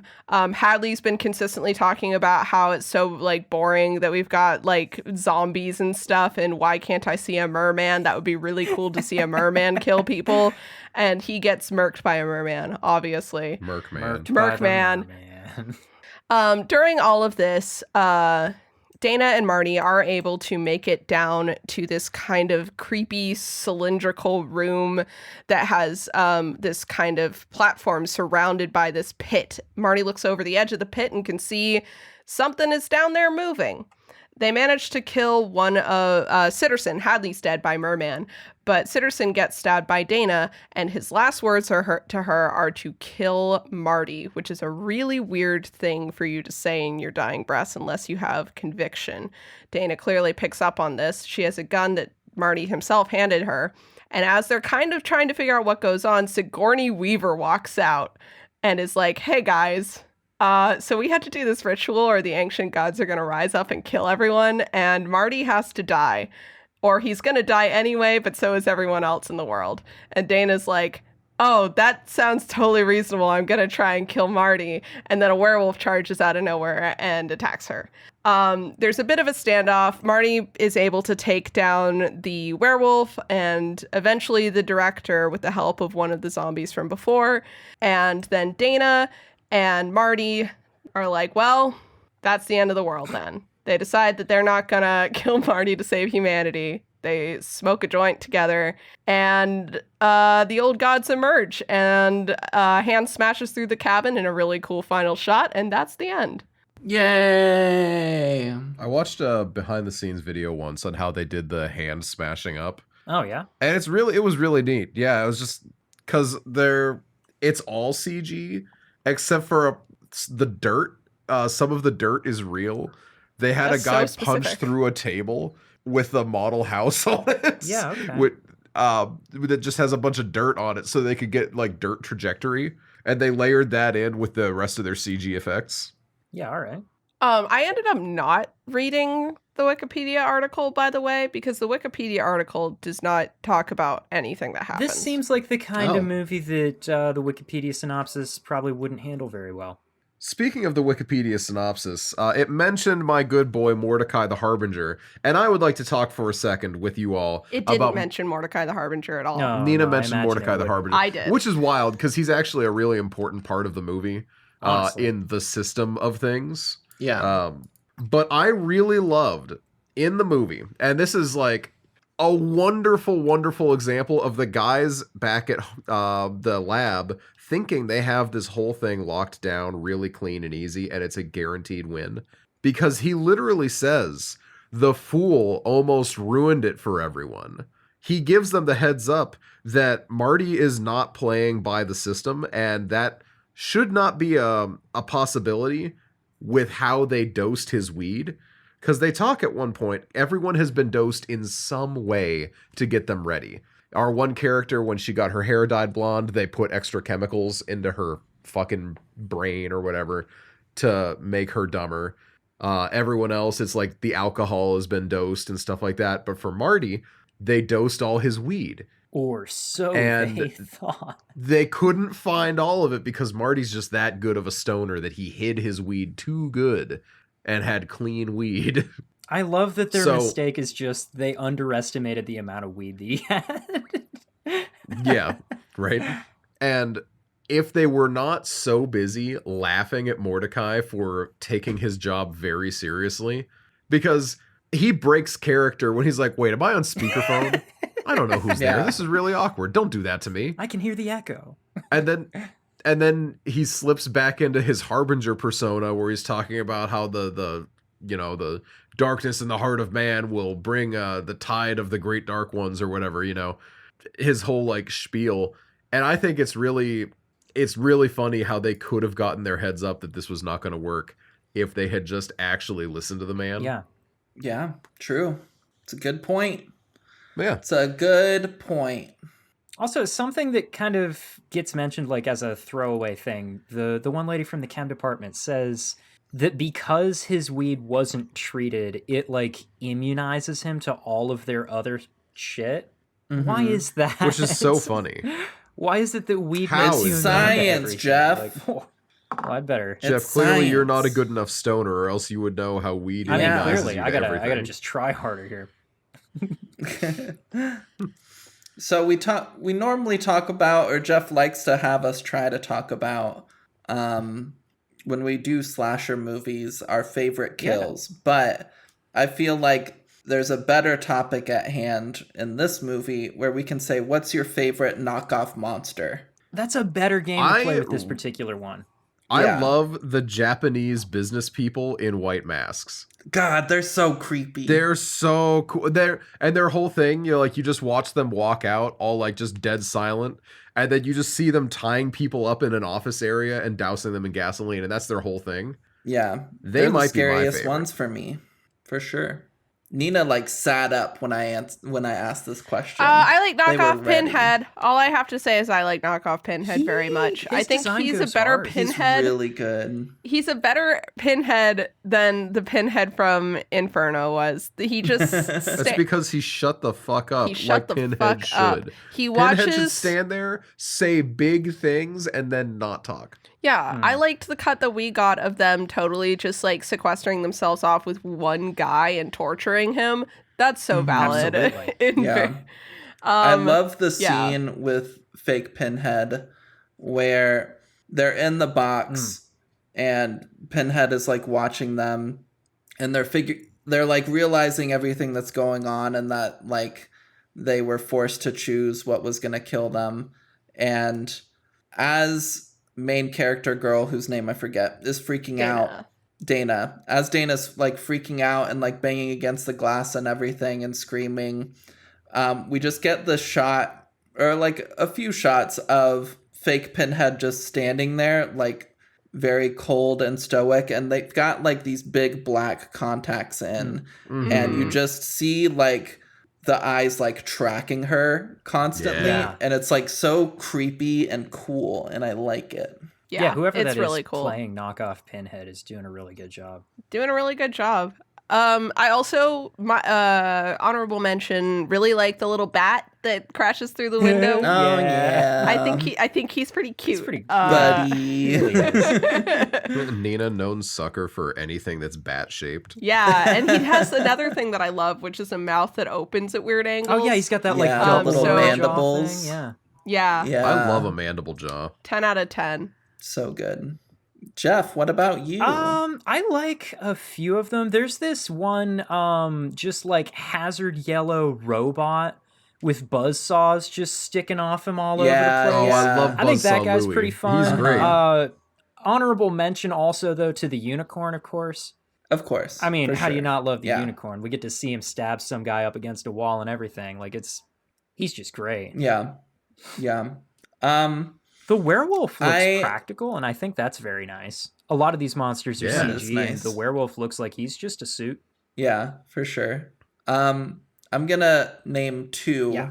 One that is perhaps more like terrifying and uncomfy for me and I don't like. And the other one is just ugh. The first one is the scarecrows. Oh, That- I love the scarecrows. folk. Yeah. That kind of rush the security guy. Those are like terrifying where they're just like kind of clawing into him and like trying to stuff him, I think. Yeah. Like hate that. And that definitely leaves an impression. little bit. Yeah. Little And bit. then the other ones, when you mentioned earlier the on-screen suicide that we see like literally on a Yeah. screen, we see that and then the camera starts like pulling out and you see these other monsters like attacking people like all over the place Yeah. on these like security it's very cameras. reminiscent of that And one one scene of from them- Event Horizon, honestly. These clips are all really well done. Mhm. Yeah. One of them has these really like grotesque looking people holding somebody down and then one of Yeah. them throws Oh my up God. into like the person's Yeah, they're like mouth. vomit Yeah. waterboarding him. Yeah. Yeah, and that is Yeah, that stuck out to me. But this again, time as very well. memorable. Oh my god, yeah. yeah. Yeah, so those are my two standouts. But if Noah hadn't said the mask people, I would have said the mask people because people with masks just are a big no for Yeah. me. They're very scary. I have a runner-up as well, and it is Roland the intern, who seems completely unharmed, and you see him in the background holding up just like manila folders with big marker writing that sound. It just kind of looks like he's like, "Hey, "Somebody come get me. Is anyone gonna save me?" Oh. Yeah. And I think that is very Aw. good. Okay. I have the fan wiki open. Oh. Knockoff Pinhead's name is Fornicus, Lord of Bondage and Pain. Yeah. Of course it Yeah. is. That makes sense. Also, we all forgot about one of the better monsters on the Are you gonna list. say the merman? Angry Molesting Tree. Oh, Oh, the Angry Molesting Tree is really good. Yeah. You see a good him on the one. whiteboard, Yeah. and, And then you see him coming out of the and angrily elevator grab somehow. some people. Just like in Evil Dead, he reach out, he go back. Yeah. Deadites Yeah. are on the whiteboard as well, by the way. The story department bets on them, which is funny because functionally, Deadites, zombies, and zombie redneck torture family all separate kind things. of. Also, right next to each other, they've got witches and sexy witches listed separately from one another, and I love that. I want to see the sexy witch I movie. wish we could have gotten the too. sexy witch movie. I wish we could have got Fornicus, Lord of Bondage and Death. Okay, Just watch alternate Hellraiser. alternate cut of this where firstly, you know as well as I do, Pinhead is not Fornicus, Lord Nobody of Bondage is and Death. Fornicus, no. His design goes so hard. He's God. just got these circular saw blades stuck on him like everywhere. Oh, Yeah. Yeah. I That's do really wanna- cool. Oh, that design goes hard, but then we have CDs sticking out of a guy's head in Hellraiser 3 Hell on Earth, and that sucks and is It spooky. I does. haven't watched I Hellraiser wanna- 3 yet, so I haven't rendered that. I want to read judgment. some of the. He spits CDs out of his That's mouth as stupid well. as shit. Yeah. I got some highlights from the whiteboard. Obviously, go, we let's go. have witches, sexy witches, angry molesting tree, Kevin. Kevin from Home Alone, I think. That's my guess. I have to assume dismemberment goblins. I would love to see the dismemberment Mm-hmm. goblins. Sasquatch and Yeti are under the same one, which is great. I think those are the best one. Dismemberment goblins is a sleeper hit for Honestly. sure. Zoology bet on giant. They do mention it later on that there are some that seem too big to fit in the box, like the Kraken, the Giant, and the Angry Molesting Tree. Mm-hmm. I They think get that's bigger boxes. Yeah, they get bigger. Oh my god, boxes, like we in that just couldn't movie where see. they're like, we're gonna need a bigger box. Oh, from Cube. Yeah, from Cube. Yeah. Cube 2, you're gonna need a bigger box. Okay, but have you seen Cube 2? Wait, everybody, I have breaking Whoa. news. Oh, we got it. Oh, This just in. I have confirmation from my streamer friends on the Oh. scary rating for my Cabin in God. the Woods. They have both given it a 3 out of 10. You know what? That's okay. fair. Yeah, super valid. Okay, yeah. Funny that did they consult each other? Did they share their answers, or was They're this- married. Oh, that'll yeah. do it. Yeah, I'm like weird that they gave the same rating, but that makes more yeah, sense. that makes plenty of sense. Nice. Okay, yeah. Yeah. Yeah. Other things about this movie other than the like big meta humor stuff, which is like a big selling point for this sure. movie. The writing on the stoner character Marty is very fun. His quips are all very Whedon-esque, but like a lot of his jokes like take too long to say to be quippy enough, you know? And I Agreed. think that's what makes Mhm. half of them work. Like the one line where he's like, Yeah. I hear the railroad's going to be coming through here. That's really going to liven up the whole area. That takes too long to say to be a classic Whedon quip TM, but like He follows It's it up with the good. best part, which is like the streets are going to be paved with actual street. So I'm gonna say something brave. Oh. Whedon can write really enjoyable, funny dialogue. It's just he's remembered too much for his really middling quips. Mm-hmm. And also when he doesn't have someone else to help rein him in a little bit, he goes a little bit too hard in what is now cringy millennial territory. But especially when you slow his quips down with a guy who's like really high, I found a lot of the stuff that I noticed being his dialogue in this movie actually being pretty Yeah, and I think a lot of that is that it's context. I feel like this movie sets up a really good context for that flavor of dialogue writing to work really, really well. Because it's the kind of the way that people should be talking to each other, right? Because everyone that we see is either just having a regular weekend where they're not like, on, they're just kind of drinking and smoking weed and having fun. And that's, the way you're going to talk to your friends. And the other people that we see are all like at work. So when Yeah. they make jokes, it's in kind of like a John McClane in Die Hard kind of way, where it's like, my life depends on this. I've got to crack a joke to stay sane, you know? Mm-hmm. This is Yeah. a situation where his flavor of dialogue just works abnormally well, I think. Yeah. That's fair. His yeah. weakness as a I would writer is say- not knowing when not to do that. Yeah. Can I share a fun fact about Marty? Oh, is Please. it the same as one of the ones that I've got? Probably. He was Marty's actually actor. high. Well, no. Oh. But so throughout the movie, Marty wears very baggy Yes. clothing because the actor was fucking ripped. I did at the know time this. Yes, of he was this ripped as hell. filming. Yeah, I was and, wondering like because- more muscular Yeah. than Chris Hemsworth. That's and they were like, impressive. we can't have that be the high character. So when he shows up in his triumphant return and he's holding his like The Extendo bong, The love Extendo it, Bong cost firstly. $5,000 to make and actually worked. I wonder who found that out. Also, $5,000 to make. Yeah. I bet I could find one of those. Well, I mean, it's development as $20 well. on You're also Amazon paying right for now. development Yeah, you had to do costs 'cause it's a the one-off, R&D you know? Like, on the if Extendo you were to Bong. purchase a replica Extendo Bong, I'm sure it wouldn't cost $5,000. The R&D is already done. Yeah, Oh I my just God. posted a picture of him in our like Whoa. post chat. Oh, Thanks for okay. I'm ready that. to He be, was fucking I already think he's hot. ripped. For the record, Yeah, Yeah, he's he a already really was. see him ripped. good-looking I already guy. think Fully, he's hot. yeah. Oh God! Yeah.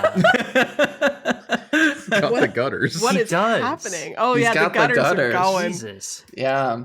So that's it why was they have him about, wearing big baggy shirts for the whole movie. yeah, because when he comes up with the Extendo Bong, I'm like, damn, the way that shirt is sitting on him, they really should have done something here because it just makes him look like he looked like a gorilla. If we're He's being wearing like completely a honest, big his arms jacket look in that so scene and big. everything. Yeah. Yeah. Yeah. And he's just like, hey, I'm here, but like he looks like a caveman. Yeah. And 'Cause I'm he's like, huge. he looks so strong. What the hell? Now it makes so much Yeah, sense. dude's just got like fucking Yeah. delts for days. Jesus. It took me a long way into this movie to realize he is in oh fuck, I forgot the name of the movie. It's the M. Night Shyamalan with the yellow and the red, The Village. He's in The yeah, he's that Village. guy. Yeah, that's. Mm. the I weirdo. think that's the only other thing that I've seen him in. Actually, It's the only. I was about to agree, but I believe when I looked him up, I saw him in a shit ton of other things. Okay, so Holden's actor, the only other thing that I've seen him in is Detroit Become Human. L. He plays the character that had the most potential and the one I was ready to love the most, but they flubbed his fucking part so hard. It makes me angry to this day. Oh, he was that's right. in Only Murders in the Building Oh, was recently. he? That's neat. Yeah. I didn't recognize him because I Okay, hadn't watched so this Fran movie in a real long Kranz time. is he's in Donnie Darko and Training Day as well, Oh. but he plays background characters. He is not a main guy. What did we watch recently that had a shocking amount of Dexter characters That's in it? odd. National Treasure. National Treasure. God, I Hey, love that movie. Y'all man. want to watch a movie that does not hold up once you're an adult and also Does National like, Treasure not hold a up? communist? Oh, it holds up. It is. It's exactly so what fun. you think it's gonna be. Whatever you remember it being, it is exactly what you remember. And that was the part that like stabbed me in the chest. I'm like, Honestly, oh no. Watching it and then watching Cabin in the Woods probably prepared me for Whedon's dialogue because the dialogue in National Treasure is so much worse. Oh, it's so It bad. was Oh, like God, a little yeah. vaccine. Yeah, exactly. I can't wait to watch National Treasure 2 again because Oh, I I'm so remember excited. I remember Bad. thinking It's that not was good. worse. Yeah. It's not as good. Well, because it doesn't have Scene Bean in it. Well, no, it doesn't. doesn't. No, and it needs him. No, and it's so important I that I you love know. him The as a boy. villain. God. You know who else I I love just as a love that villain? a core Sigourney part- Weaver, to bring it back to the movie that we're Whatever. actually She's so supposed hot. to talk about. Whatever. I love her. This was great because I think prior to this, she had not really been in anything for like quite a Oh, yeah. while. Like no I think horror, so. obviously, but like All I know that she's been in is Alien and Holes, to be 100% honest with It would you. be so funny if Holes you was didn't like the see last movie. Avatar or Ghostbusters? No. Oh, I have seen Ghostbusters. I did not watch Avatar. Oh, nice. I did, but I wasn't paying attention. Fair enough. Well, if you did pay attention, you would know that Sigourney Weaver is in it. Yeah, I've seen pictures of her avatar, so to speak. Well, she's in and there she's just, got the weirdly human looking She's one. in there just like as herself as well. Hers is like Yeah, I know. weirdly human looking. Yeah. Yeah. It's because it's a prototype. I do remember this much. She was in a but- bunch of stuff prior to this. Like in Yeah, I guess I'm it's like crazy. very shortly after Avatar, actually. Yeah. Oh shit, she was the ship's Sigourney computer in Weaver. WALL-E. I didn't know that. What the hell? Oh, yeah. I never knew that. Because get it? Right, Because yeah, 'cause- because Yeah. Oh, she was also in The Village? What the fuck? I'm gonna close her IMDb now. This is not the time Sigourney for that. Weaver was in The Village? Apparently so. It's been way too long since I watched that movie, so I don't know anything about anything that's in it, I guess. In any case, I though, watched it really recently. yeah, her character in this is I kind of wish that she was present more. Maybe that's just because she's her, but like by the time think she that's shows what- up, I it's just agree, kind of and like, well, also where's that's she why. been all this time? You know? Well, we've been hearing her voice. We have been hearing her voice. That's true. and she clearly She's like called the and was pissed off. producer. She's like yelling Yeah. at them when things go wrong, but otherwise not They really called doing her a whole the lot. director, though. Mhm. I get the impression I feel that the two like- guys Get it? Because it's a movie. right. I get the impression that Yeah. the two guys we're following are supposed to be Joss Whedon and Drew Goddard, right? The Hadley guy is Yeah, well, definitely yeah. a Joss Whedon self-insert character, right? Like, It feels that way. Well, Joss Whedon's self-insert, I would say, okay, is Marty, based Ooh. off his past self-inserts. okay, yeah. And it's very clear from the way Marty but- gets introduced that like they wanted him to seem like Mr. Cool. yeah, and Yeah, the he fact rolls up honking on that The bong. police will Got it. never pull Anyway. over a man with a massive bong in his car. yes, that is a Joss Whedon self-insert Yeah, if ever yeah. I've heard one. But Hadley and okay, so this is a great time to get into meta commentary. Cabin in the Woods as a meta commentary. Cabin in the Woods is about in my opinion, this is not like a grand statement. In my opinion, Cabin in the Woods is about desensitization to specific horror and how our appetite for violence increases the longer that we are shown these kind of things, the more we're shown these kind of things. And obviously just voyeurism in general, the kind of human need to like put characters through things for our own benefit.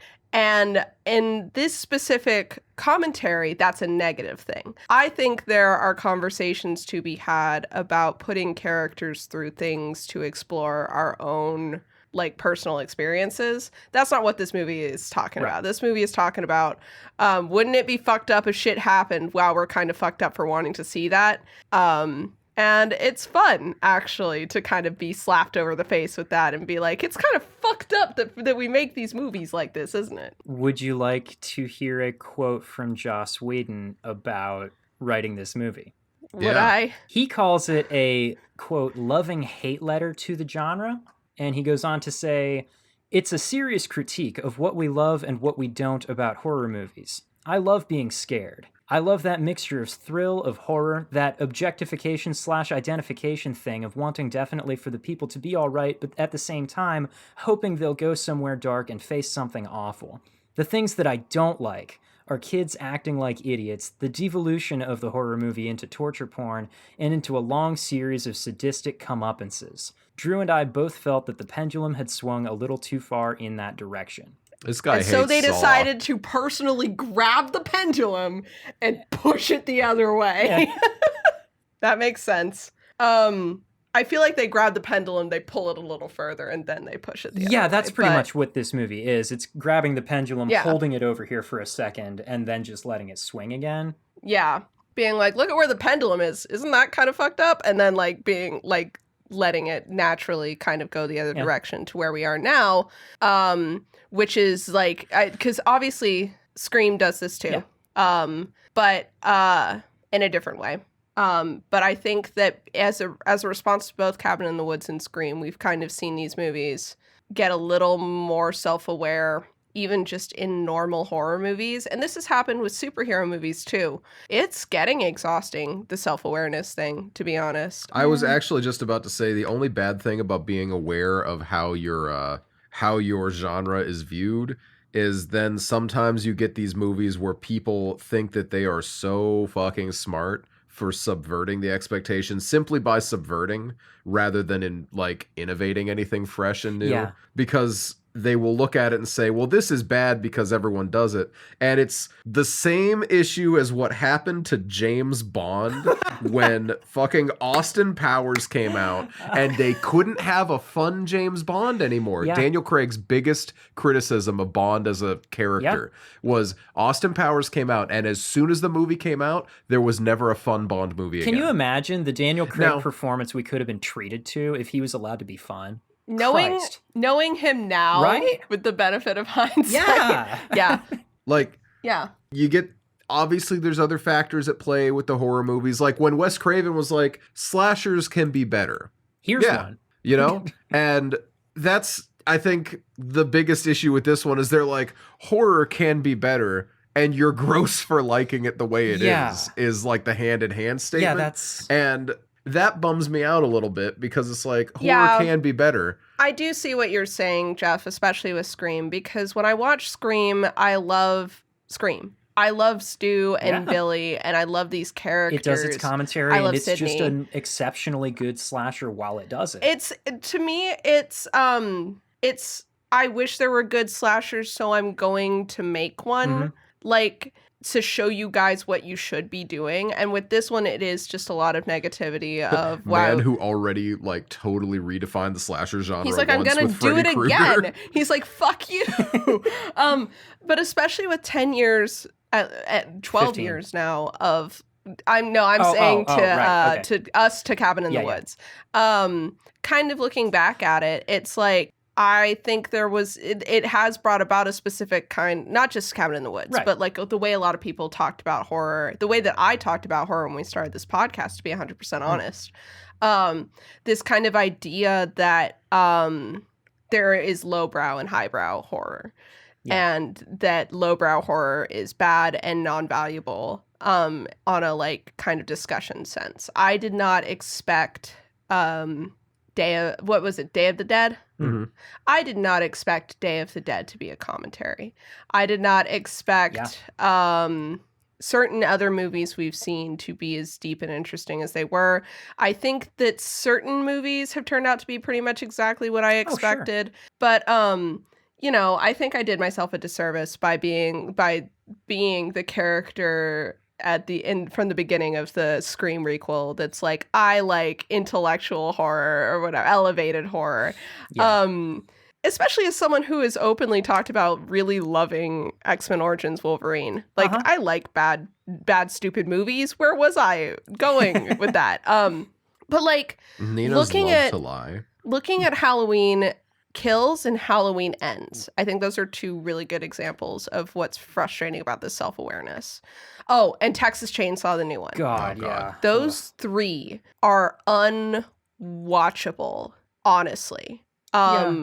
I just cannot deal with the level of self-aware self-hatred that they have. They are no longer fun to Yeah. watch as movies because they're so busy being like, but we know, oh, but we know, and we're doing something different, trust us. And it's like, then do Yeah. it. Stop telling me. And then you watch, and they're not doing something different. They're not doing anything different. Yeah, and that's I feel like what it comes down to is that things like larger genre criticism, things like satire, things like meta commentary land differently when they're being made by someone who likes the thing that they're talking about versus someone who hates it. And this is a movie made by someone who hates it, I think.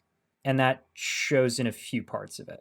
I am not 100% on board Sure. with that. I think what Joss Whedon said is probably genuinely true. That it is a the parts that it hates is stuff that was bad.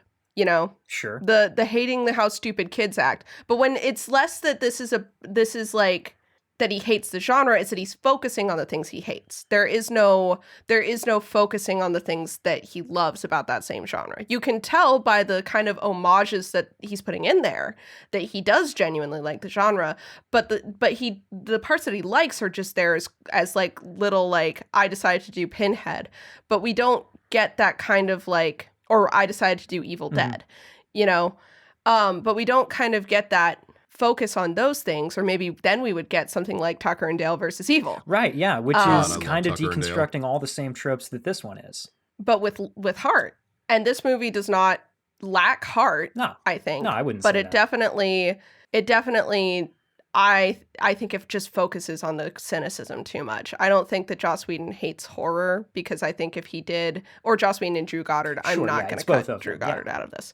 I do not think these men hate horror. I just think that it came from a place of bitterness, and that has kind of tainted the whole thing. Mhm. Mm-hmm. Whereas I don't think that's where Scream came from at all, or Tucker and Dale versus Evil. Because Tucker and Dale versus Evil critiques, I would like to watch that one for the podcast. absolutely, It we critiques a could. lot of the exact same things that Cabin in the Woods 100%. does, but it also has this kind of critique of classism in there, with just how Tucker and Dale are treated by the kids. Like, while not fully condemning the kids for, like, having these conceptions, like allowing them to be the kind of people who are open to learn. So there's a kind of like, it's not a perfect movie, but there's a kind of like warmth to it. Mhm.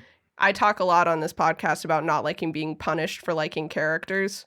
I feel like this movie kind of punishes you a little bit for liking characters. It for doesn't taking the punish you, story but it tells you seriously. that you're stupid for it, I feel like. Yeah. You know? Well, that's what I mean. Yeah, and I feel a little bit dumb with a lot of my criticisms of it, because, like, you know, it everything that it's doing, it is doing on purpose, right? Because, like, they're making the characters stupid on purpose, but earlier on in the movie, it shows you that, like, these characters are not stupid. It's told to us over and over. Kurt's not, you know, some dumb jock. He's a sociology major on a full academic scholarship, and then he shows up and he gets hit with the stupid chemicals, and now suddenly he's an idiot.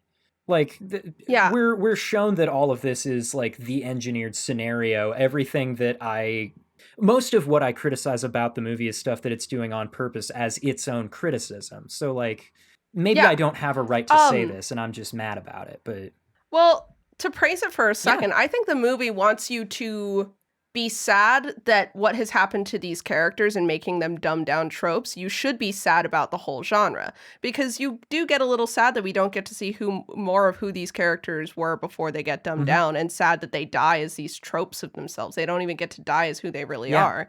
And then you can take that kind of disappointment and apply it to the genre that they were critiquing, and be like, man, that's true. We could have had these movies that had real characters that we really liked. That's one thing I love about Talk to Me, is I really liked Mia as a character. yeah, I really liked most of the characters, honestly. a lot of likable characters in there. So, you know, we've watched movies on this podcast where we've been like, I kind of forgot I was watching a horror movie. I just liked these characters so much. And I was kind of bummed out that I knew they had to die. But then we've also watched movies like Underwater, which are the tropiest characters I've ever seen. I like Underwater. I like Underwater a lot, but you cannot deny it. Cthulhu's got They a thick are ass some in my pretty memory. tropey characters. Cannot deny it. Yeah. But yeah, I think what I'm hearing from you, Jeff, and you can correct me if I'm wrong, is that you just don't.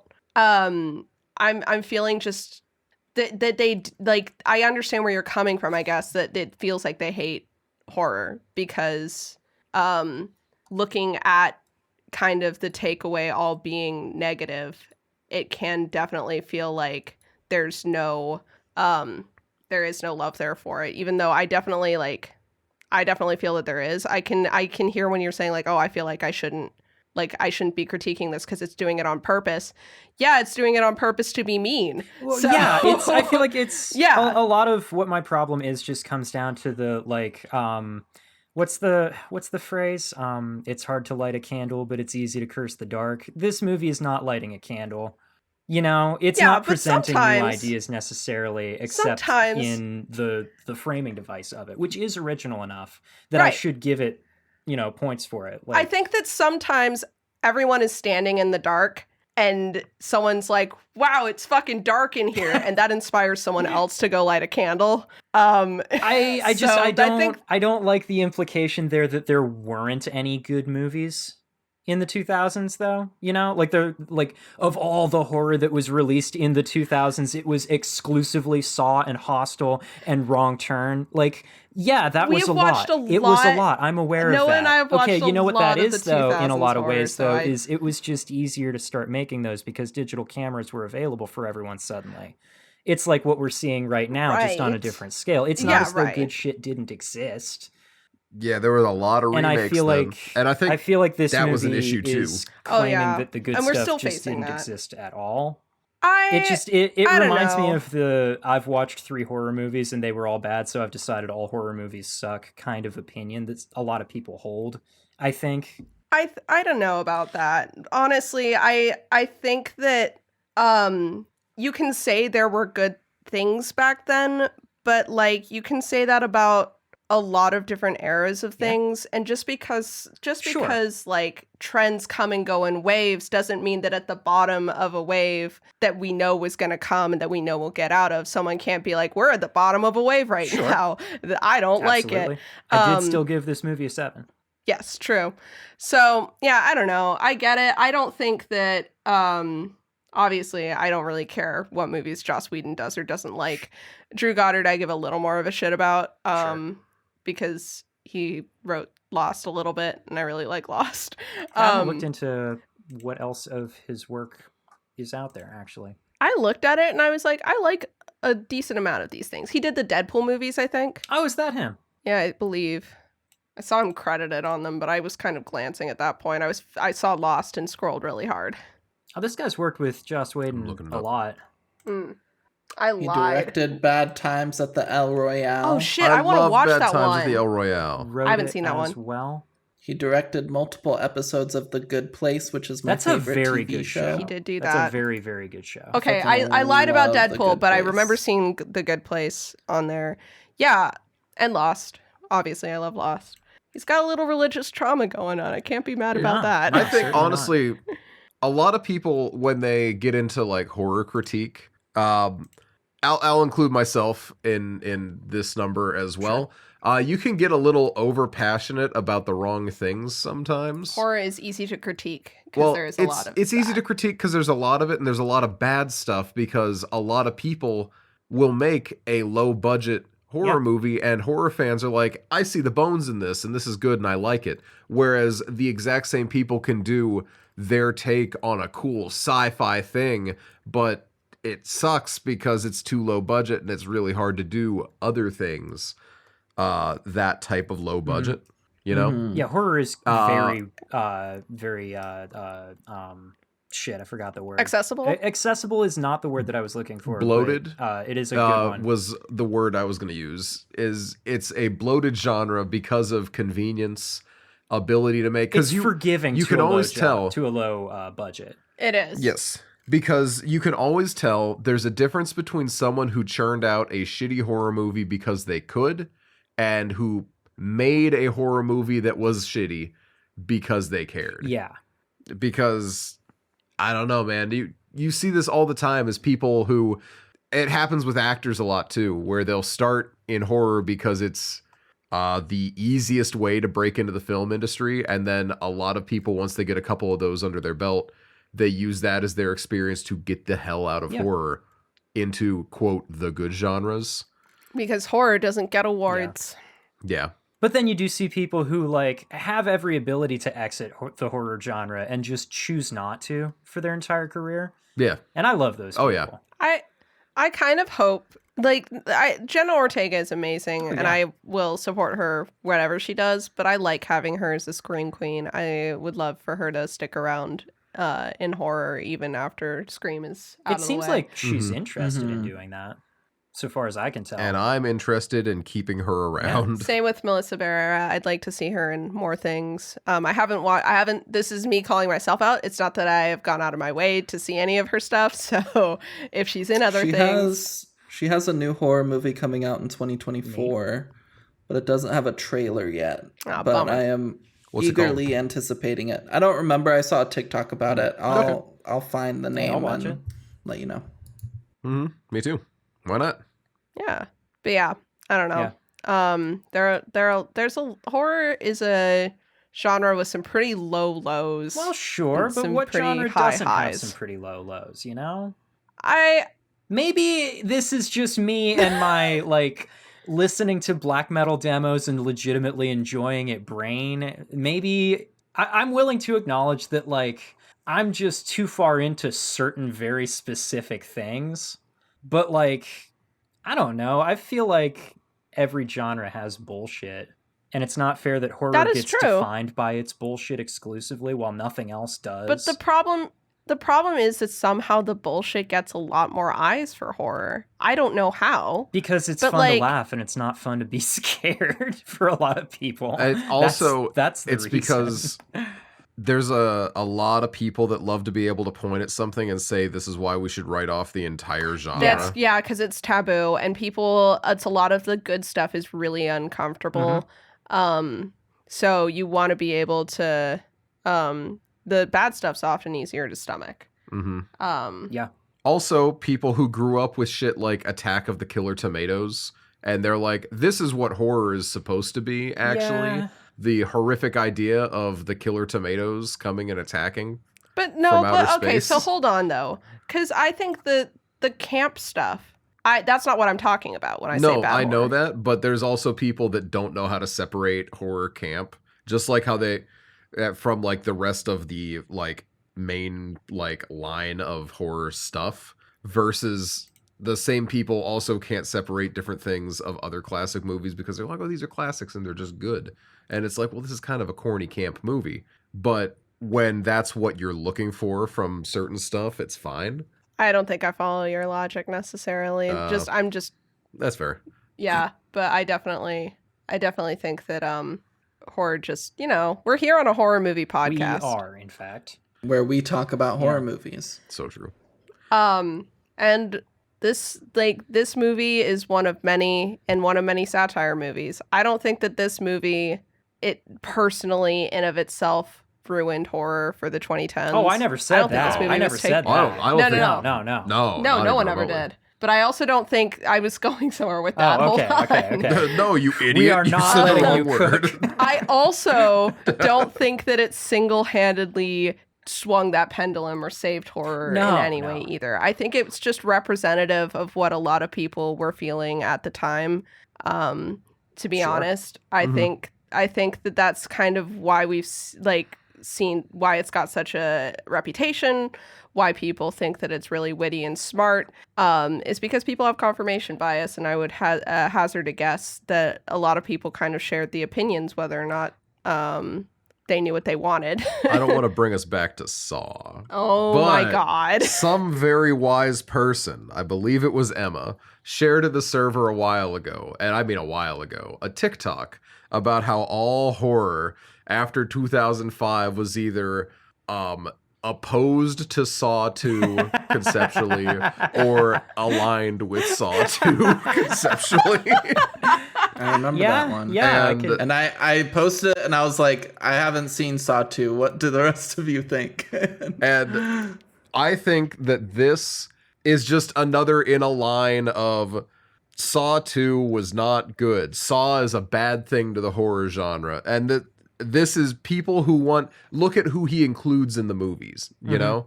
He was like, why don't we have Pinhead anymore? We did, Joss, and they all sucked after the first two.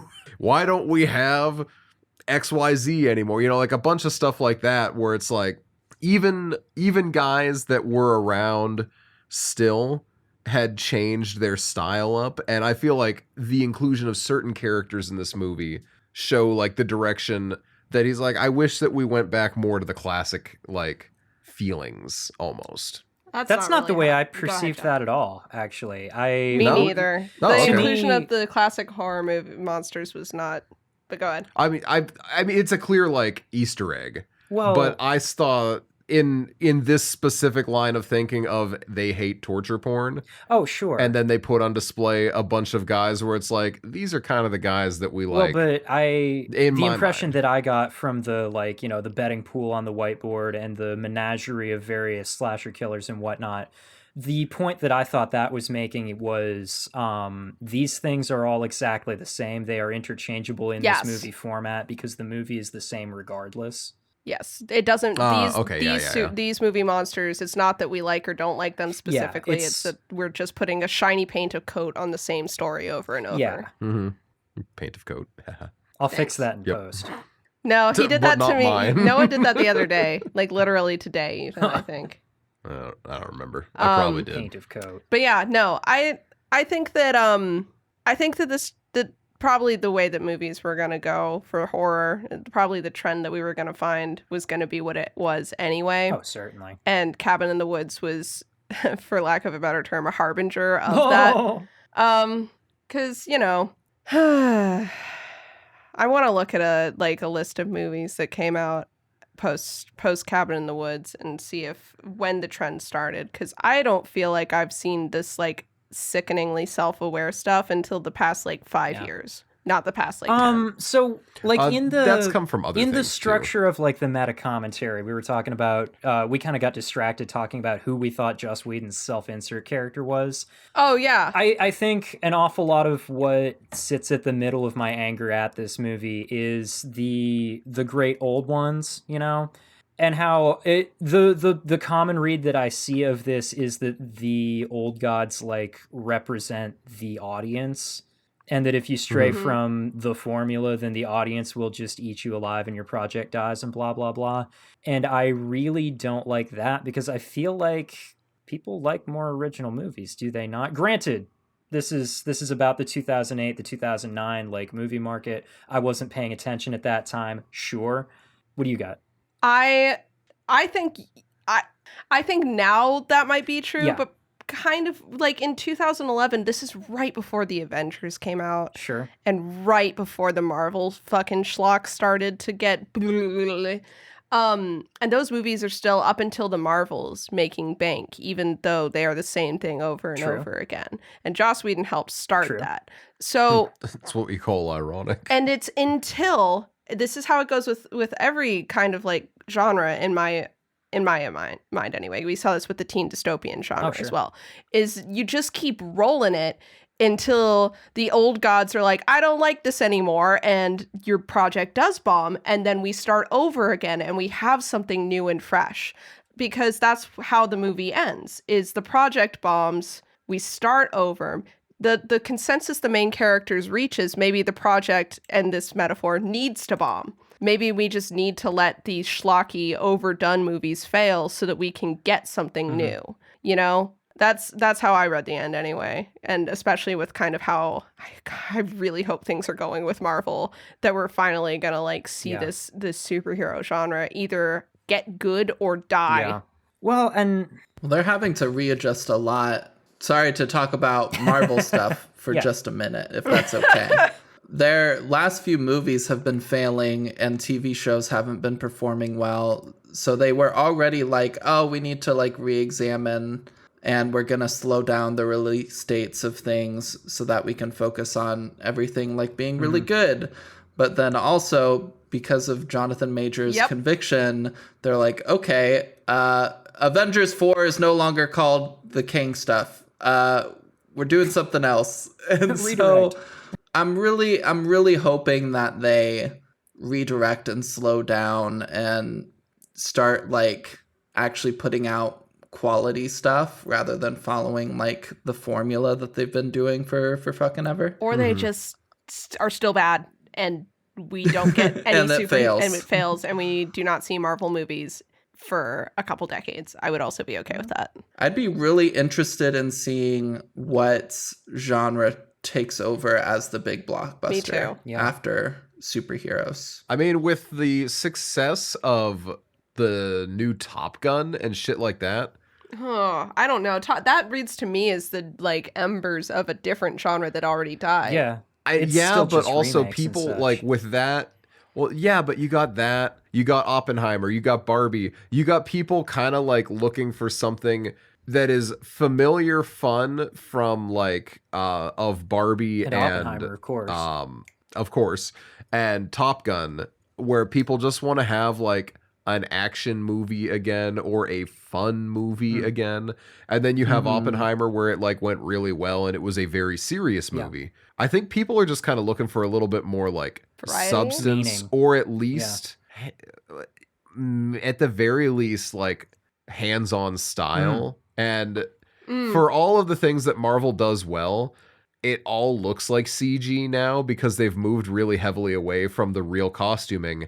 And I think as like Matt Reeves' Batman has a lot of practical shit in there. And I really think that helped it Absolutely. as well, because I love the movie. I thought it was very, Yeah. very fun. And I think people are really liking how things like that, the feel of a movie that's more tactile and real is a very appealing Yeah. notion versus another guy in a green morph suit with his head out Mhm. again. No, that's Yeah. super, super fair, because literally I all those could- movies you listed, yeah, the practical effects were a big part of why people liked them. I could realistically see a rise of like 90s action movies, but more thoughtful and like a bit more subversive. I'd be into that. Because I think right Um, now, I know it's my circles, right? My circles are like this, but people are more aware of shit right now, and they are kind of want things that are also more aware. And I think that definitely sounds like something that would be a very like solid idea, you know? Mhm. Yeah. I think that it's really unfortunate that, and also maybe a good thing, that we are seeing this trend towards wanting practical effects with the voice of the directors in them, and animated movies that are more stylized and have a more like distinct flavor to them and a distinct style to them in this era where AI is a big question. Because it's so ironic that the biggest movies this year are like Spider-Verse and fucking Barbie and Oppenheimer, which all had genuine artistic merit put behind them into the choices that were made for certain things, you know, down to like the web physics in fucking Spider-Verse being like this big innovative thing, or the like practical sets on the Barbie movie, or the fucking explosions in Oppenheimer. And these are all things that humans decided to put genuine effort into making happen and look specifically the way that they look, the same time that we're having these conversations about Disney replacing background actors completely and using an AI sequence for the opening to the Secret Invasion show and an AI clock in the background of the Loki poster. And I think that's why I kind of want Marvel to die. Yeah.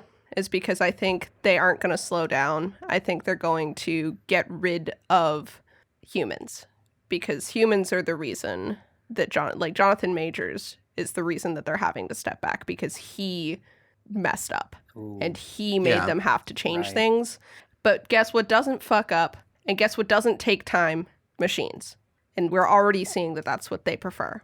So I'm It's like they didn't even watch Terminator Rise of the Machines. Yeah, so true. You Yeah. shouldn't, by the way. It's not No, good. It's no. the beginning of the end of the Terminator I thought it was franchise. already deep into the end of the Terminator franchise. No, Rise of the Machines is the third one. Oh, is it? I remember it already sucking though. No, T2 is really Well, good. yeah, T2 is really good, but I remember the third one not being good. No, It's not. Arnold. But they do get worse. what was I say? Oh, Noah, I'm sorry for cutting you off. You were right About what? about the fucking Top Gun shit. Mm. Oh, yeah, that people love Top People Gun. do love that. The Yeah, Top people Gun. did love Top Twitter Gun. Brandon is the voice of the people, and Twitter, Twitter Brandon Brandon- loved Top Yeah, Gun. Is right figures about he this would. specific thing. Twitter Brandon's actually right about a lot of the reasons why he loves movies that I hate. And he's also wrong about Twitter Brandon did not finish the D&D movie, and he said, "Have you all been like just doing an elaborate big joke at me? This movie sucked ass."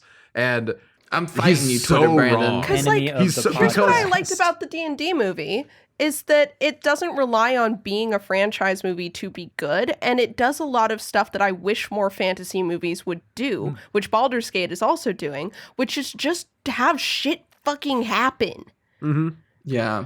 I know, like, the D&D movie just barely broke even, I think. which is a Maybe shame. got, like, a little bit.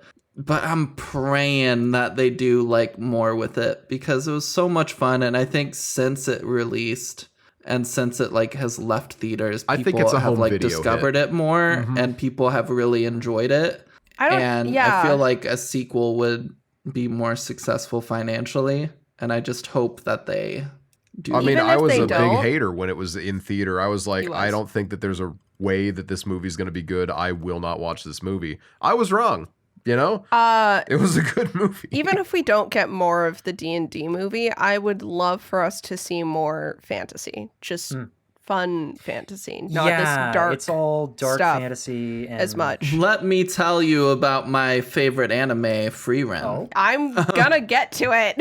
See, this is the thing. All the fantasy lives in like shows now. In anime it's and never not even animation necessarily, but it's all shows now. It's not coming out as movies. Yeah. There's Yeah, also right. Percy Jackson. Shadow and show. Bone. Yeah. Yeah. There's Percy Jackson. Is I would the Willow TV show that they took off streaming, so I never even got a chance to watch it. Yeah. Well, that's your fault for not watching it the 1st I'm week sorry. it dropped. Yeah, God, how dare I? Nina's old boss, unironically.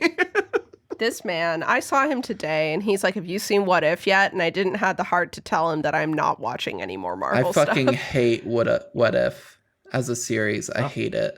Oh, you're When so it first came valid. out, I This heard it is was Tell- good. tell me this why, is like though. a hot take because apparently everybody else loves it and I I don't don't. understand. I think the animation style is hideous. I think the stories are super thin and completely mischaracterize the characters that they're portraying, and I think it's just really fucking terrible. And the scenarios that they decide to like investigate are stupid as shit. They're like, since this character didn't eat an apple in this movie, suddenly there's a zombie outbreak, and it's like, what the fuck are you on about? It's ridiculous. Yeah, if I wanted I'm that, not- I'd just go to No. AO3.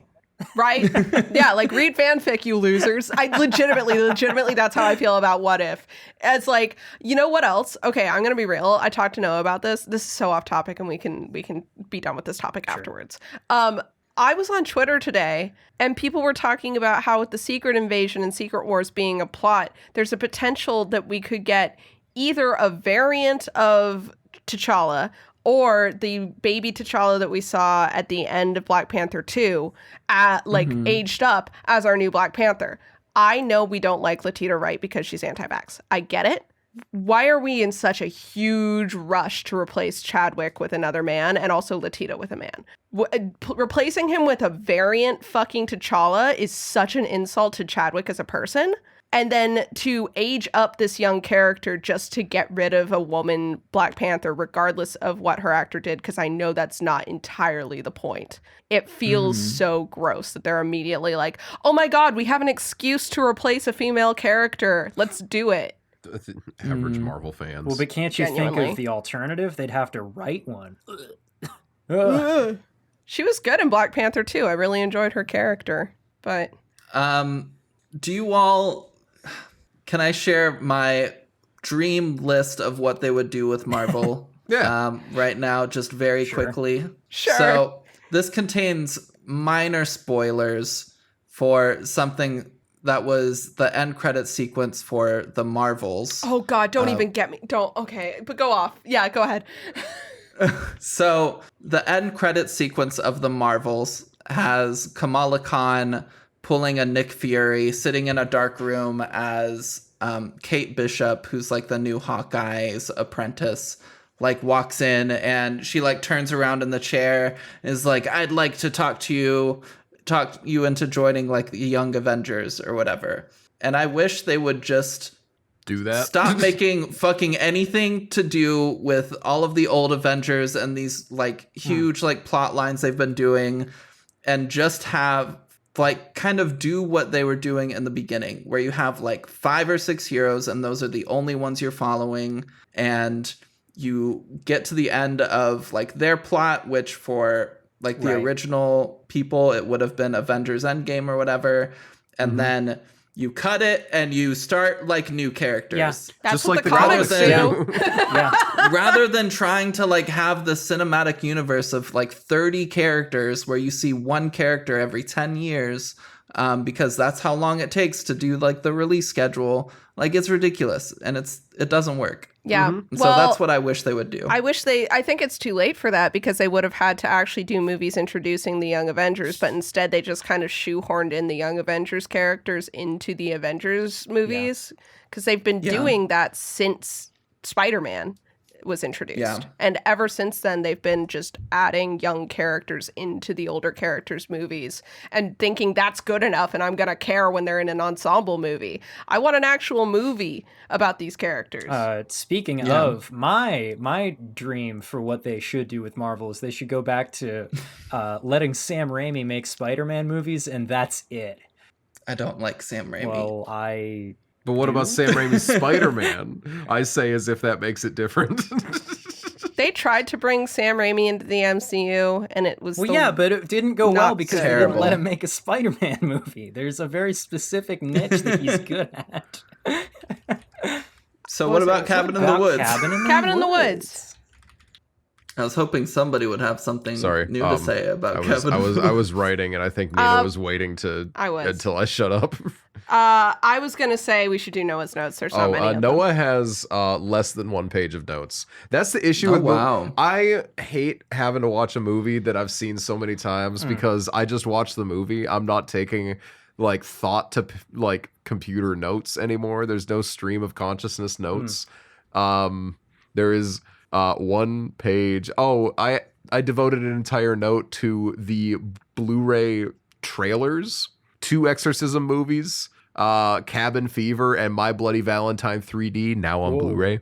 The one was a Jewish exorcism movie. Oh yeah, Um, it was the Sam Raimi. Oh, yeah, it was a Sam Raimi.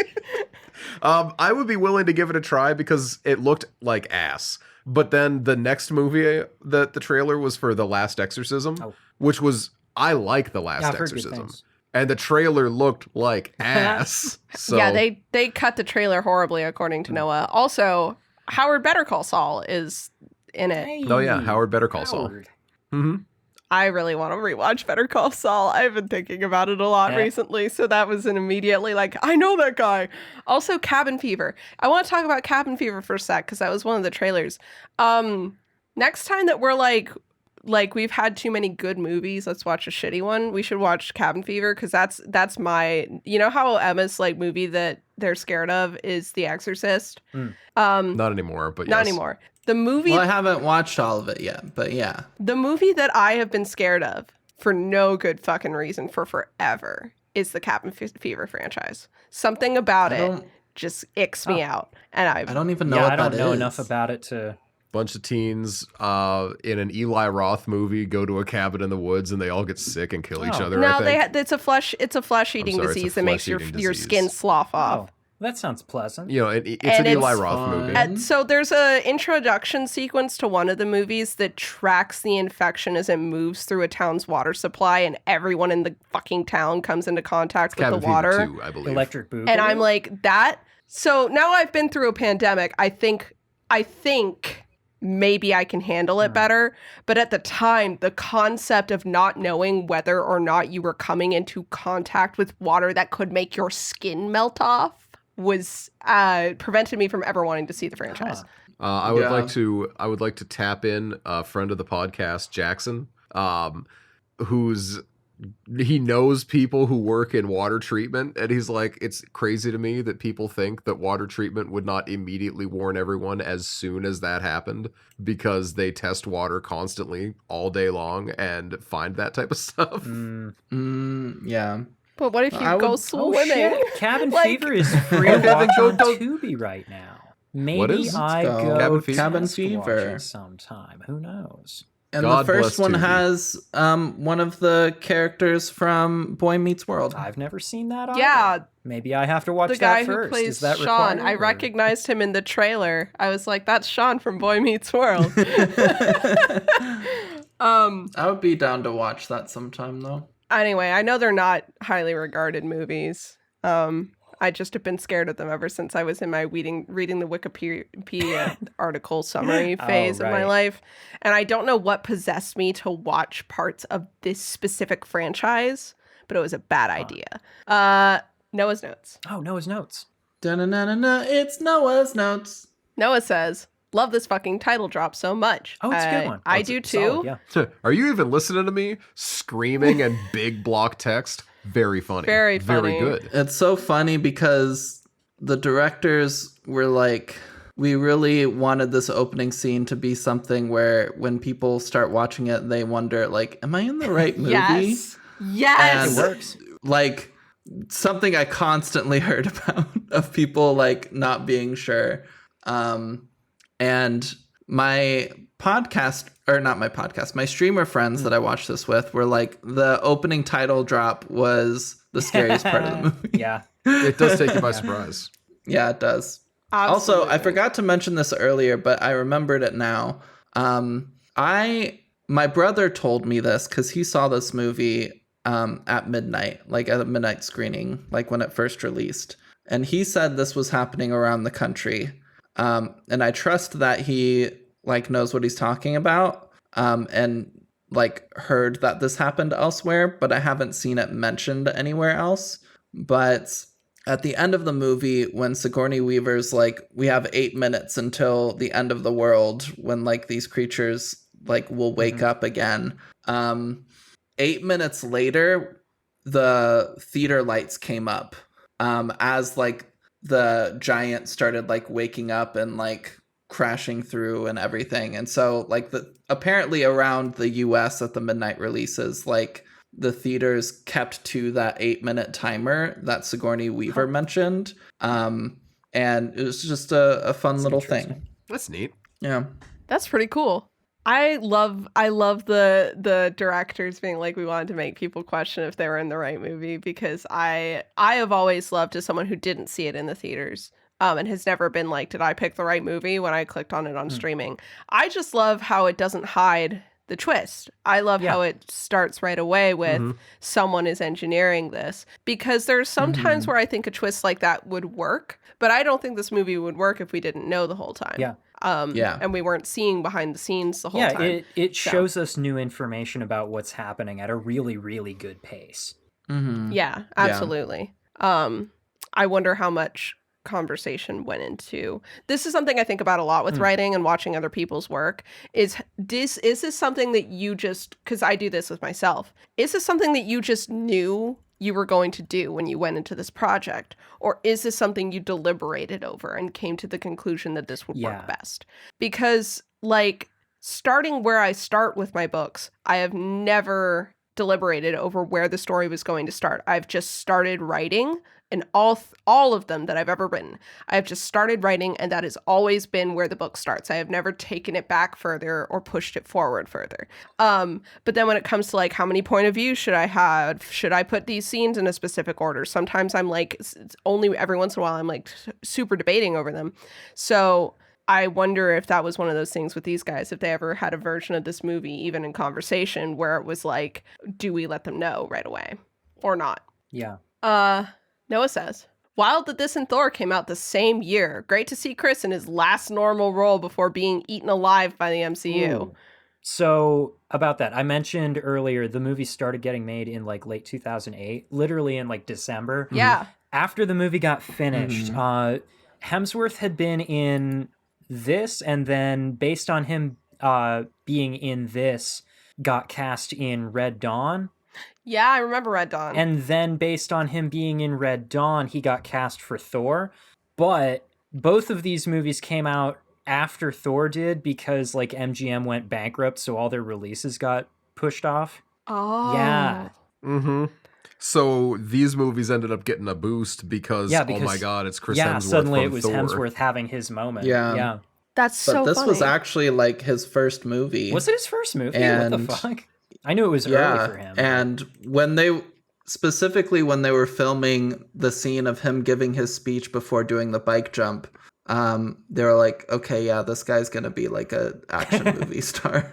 Which actually, it absolutely makes sense, because like he's definitely epic action hero, like in that speech, and plays it really well.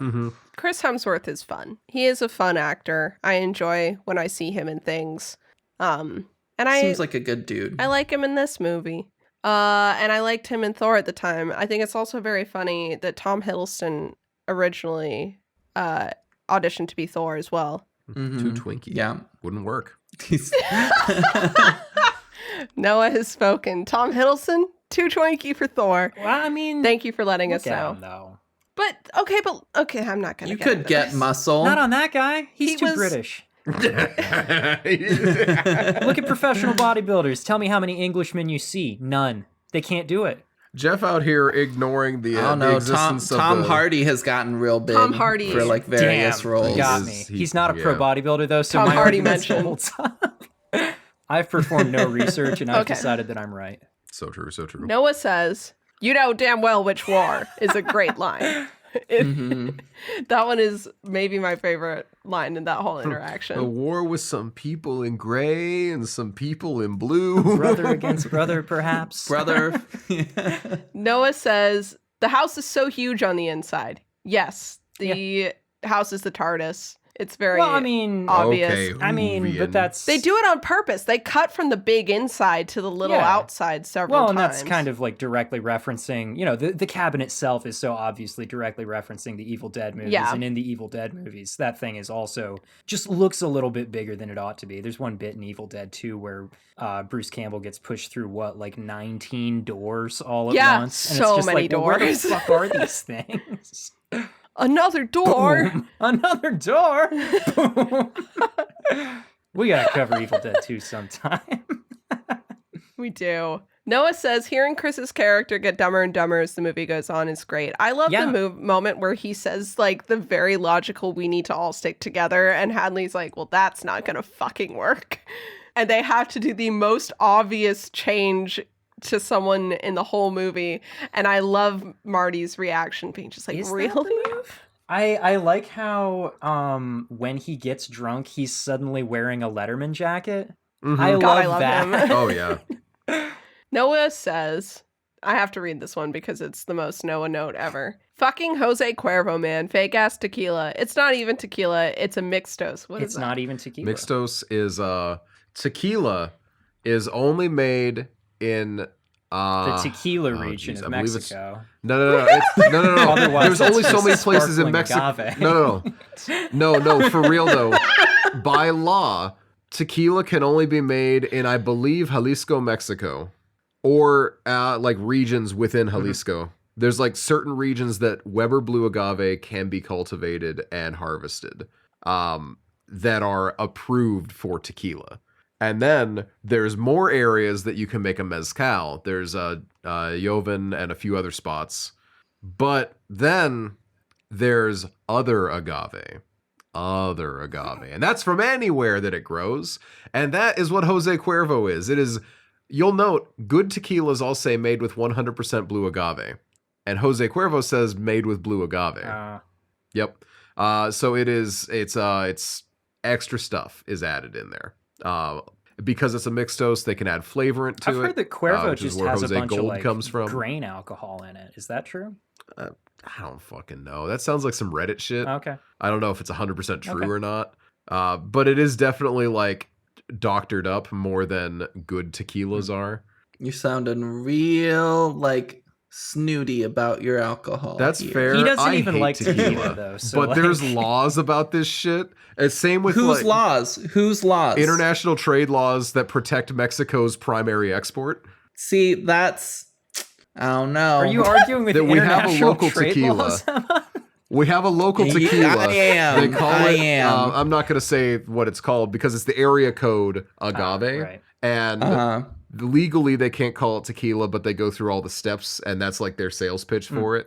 So- Dan Aykroyd's Crystal Head, they has a agave vodka Oh. that's in the Black Skull, and that is also legally not tequila. Yeah, okay. Agave vodka. So here's my thing. Mhm. But I'm gonna say it with champagne instead.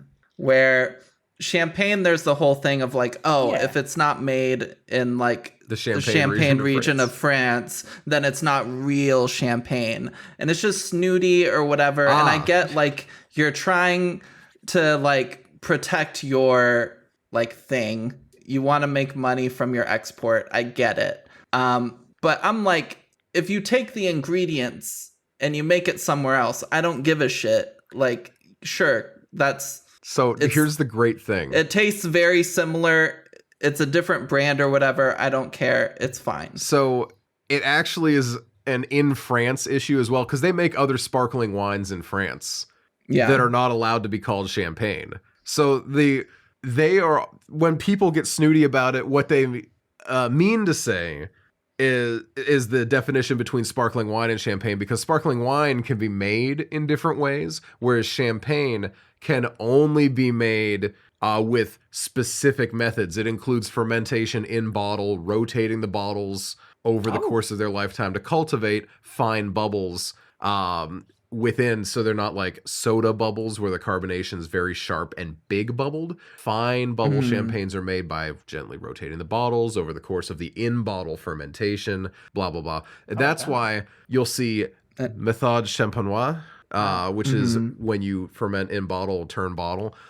So you're allowed to say it's made in the champagne method, but because it is a trade law specific thing, they say that it's setting a standard. And other things can meet the standard, but you can never be the standard kind of situation.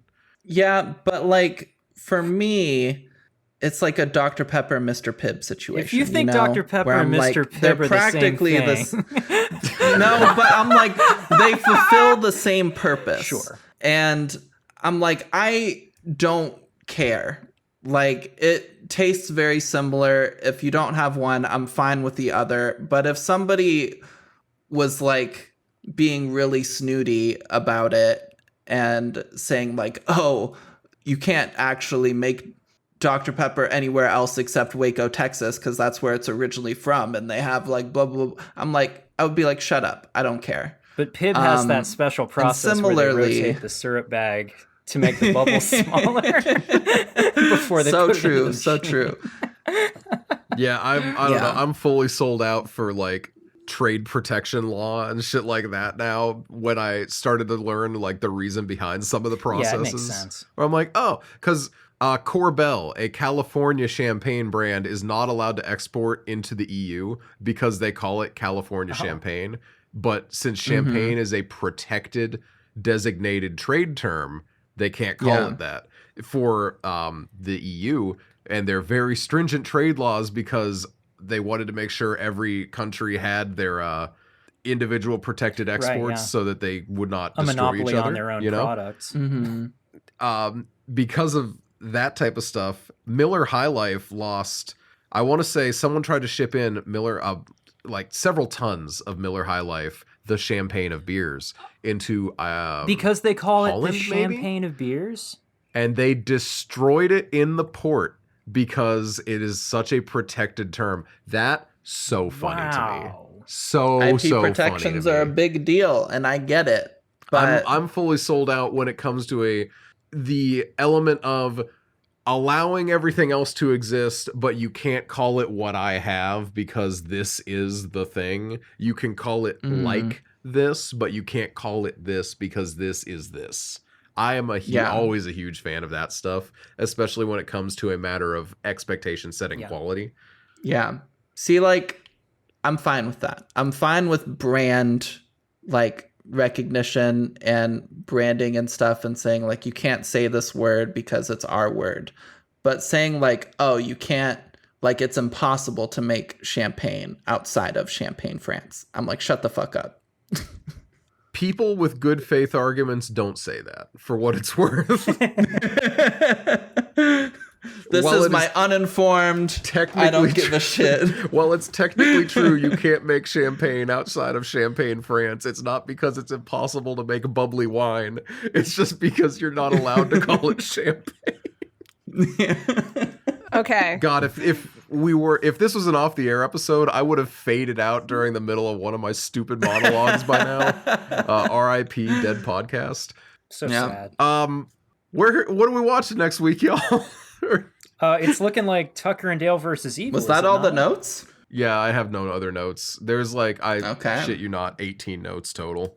We're watching Tucker and Dale versus Evil. We're watching Tucker and Dale.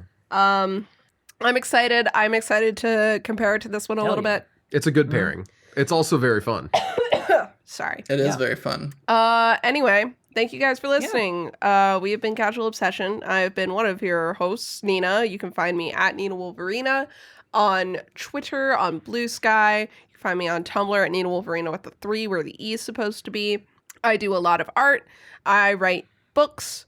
That's about all that I do. So if you don't like art or books, definitely don't follow me. Hi, this has been Casual Obsession. I'm Noah, one of your hosts. You can find me as Bubbadabad, Bubbadabad, on all the socials that matter. And also on Letterboxd. If you ever want to know what my review is going to be about a movie, you can find me on Letterboxd and be like, oh my god, they said next week they were going to watch Tucker and Dale versus Evil, but they meant 2 weeks from now. First, shut up. I'm sorry. Okay, shut up. And then secondly, they're like, and Noah already gave it an 8. And it's like, yeah, I did. It's right there. You're probably, by the time this episode comes out, we've probably watched it by now.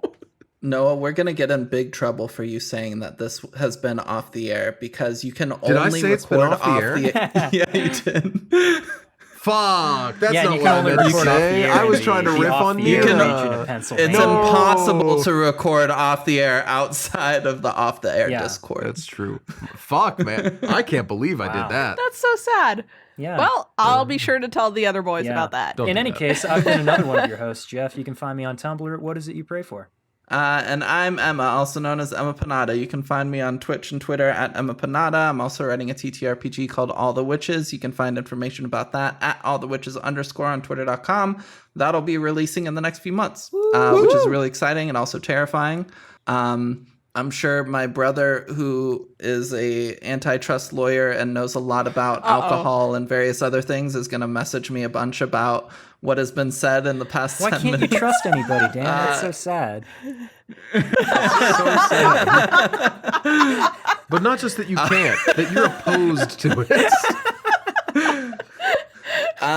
But yeah, thank you so much for hanging out with us, everybody. We'll see you next time. Goodbye. Bye.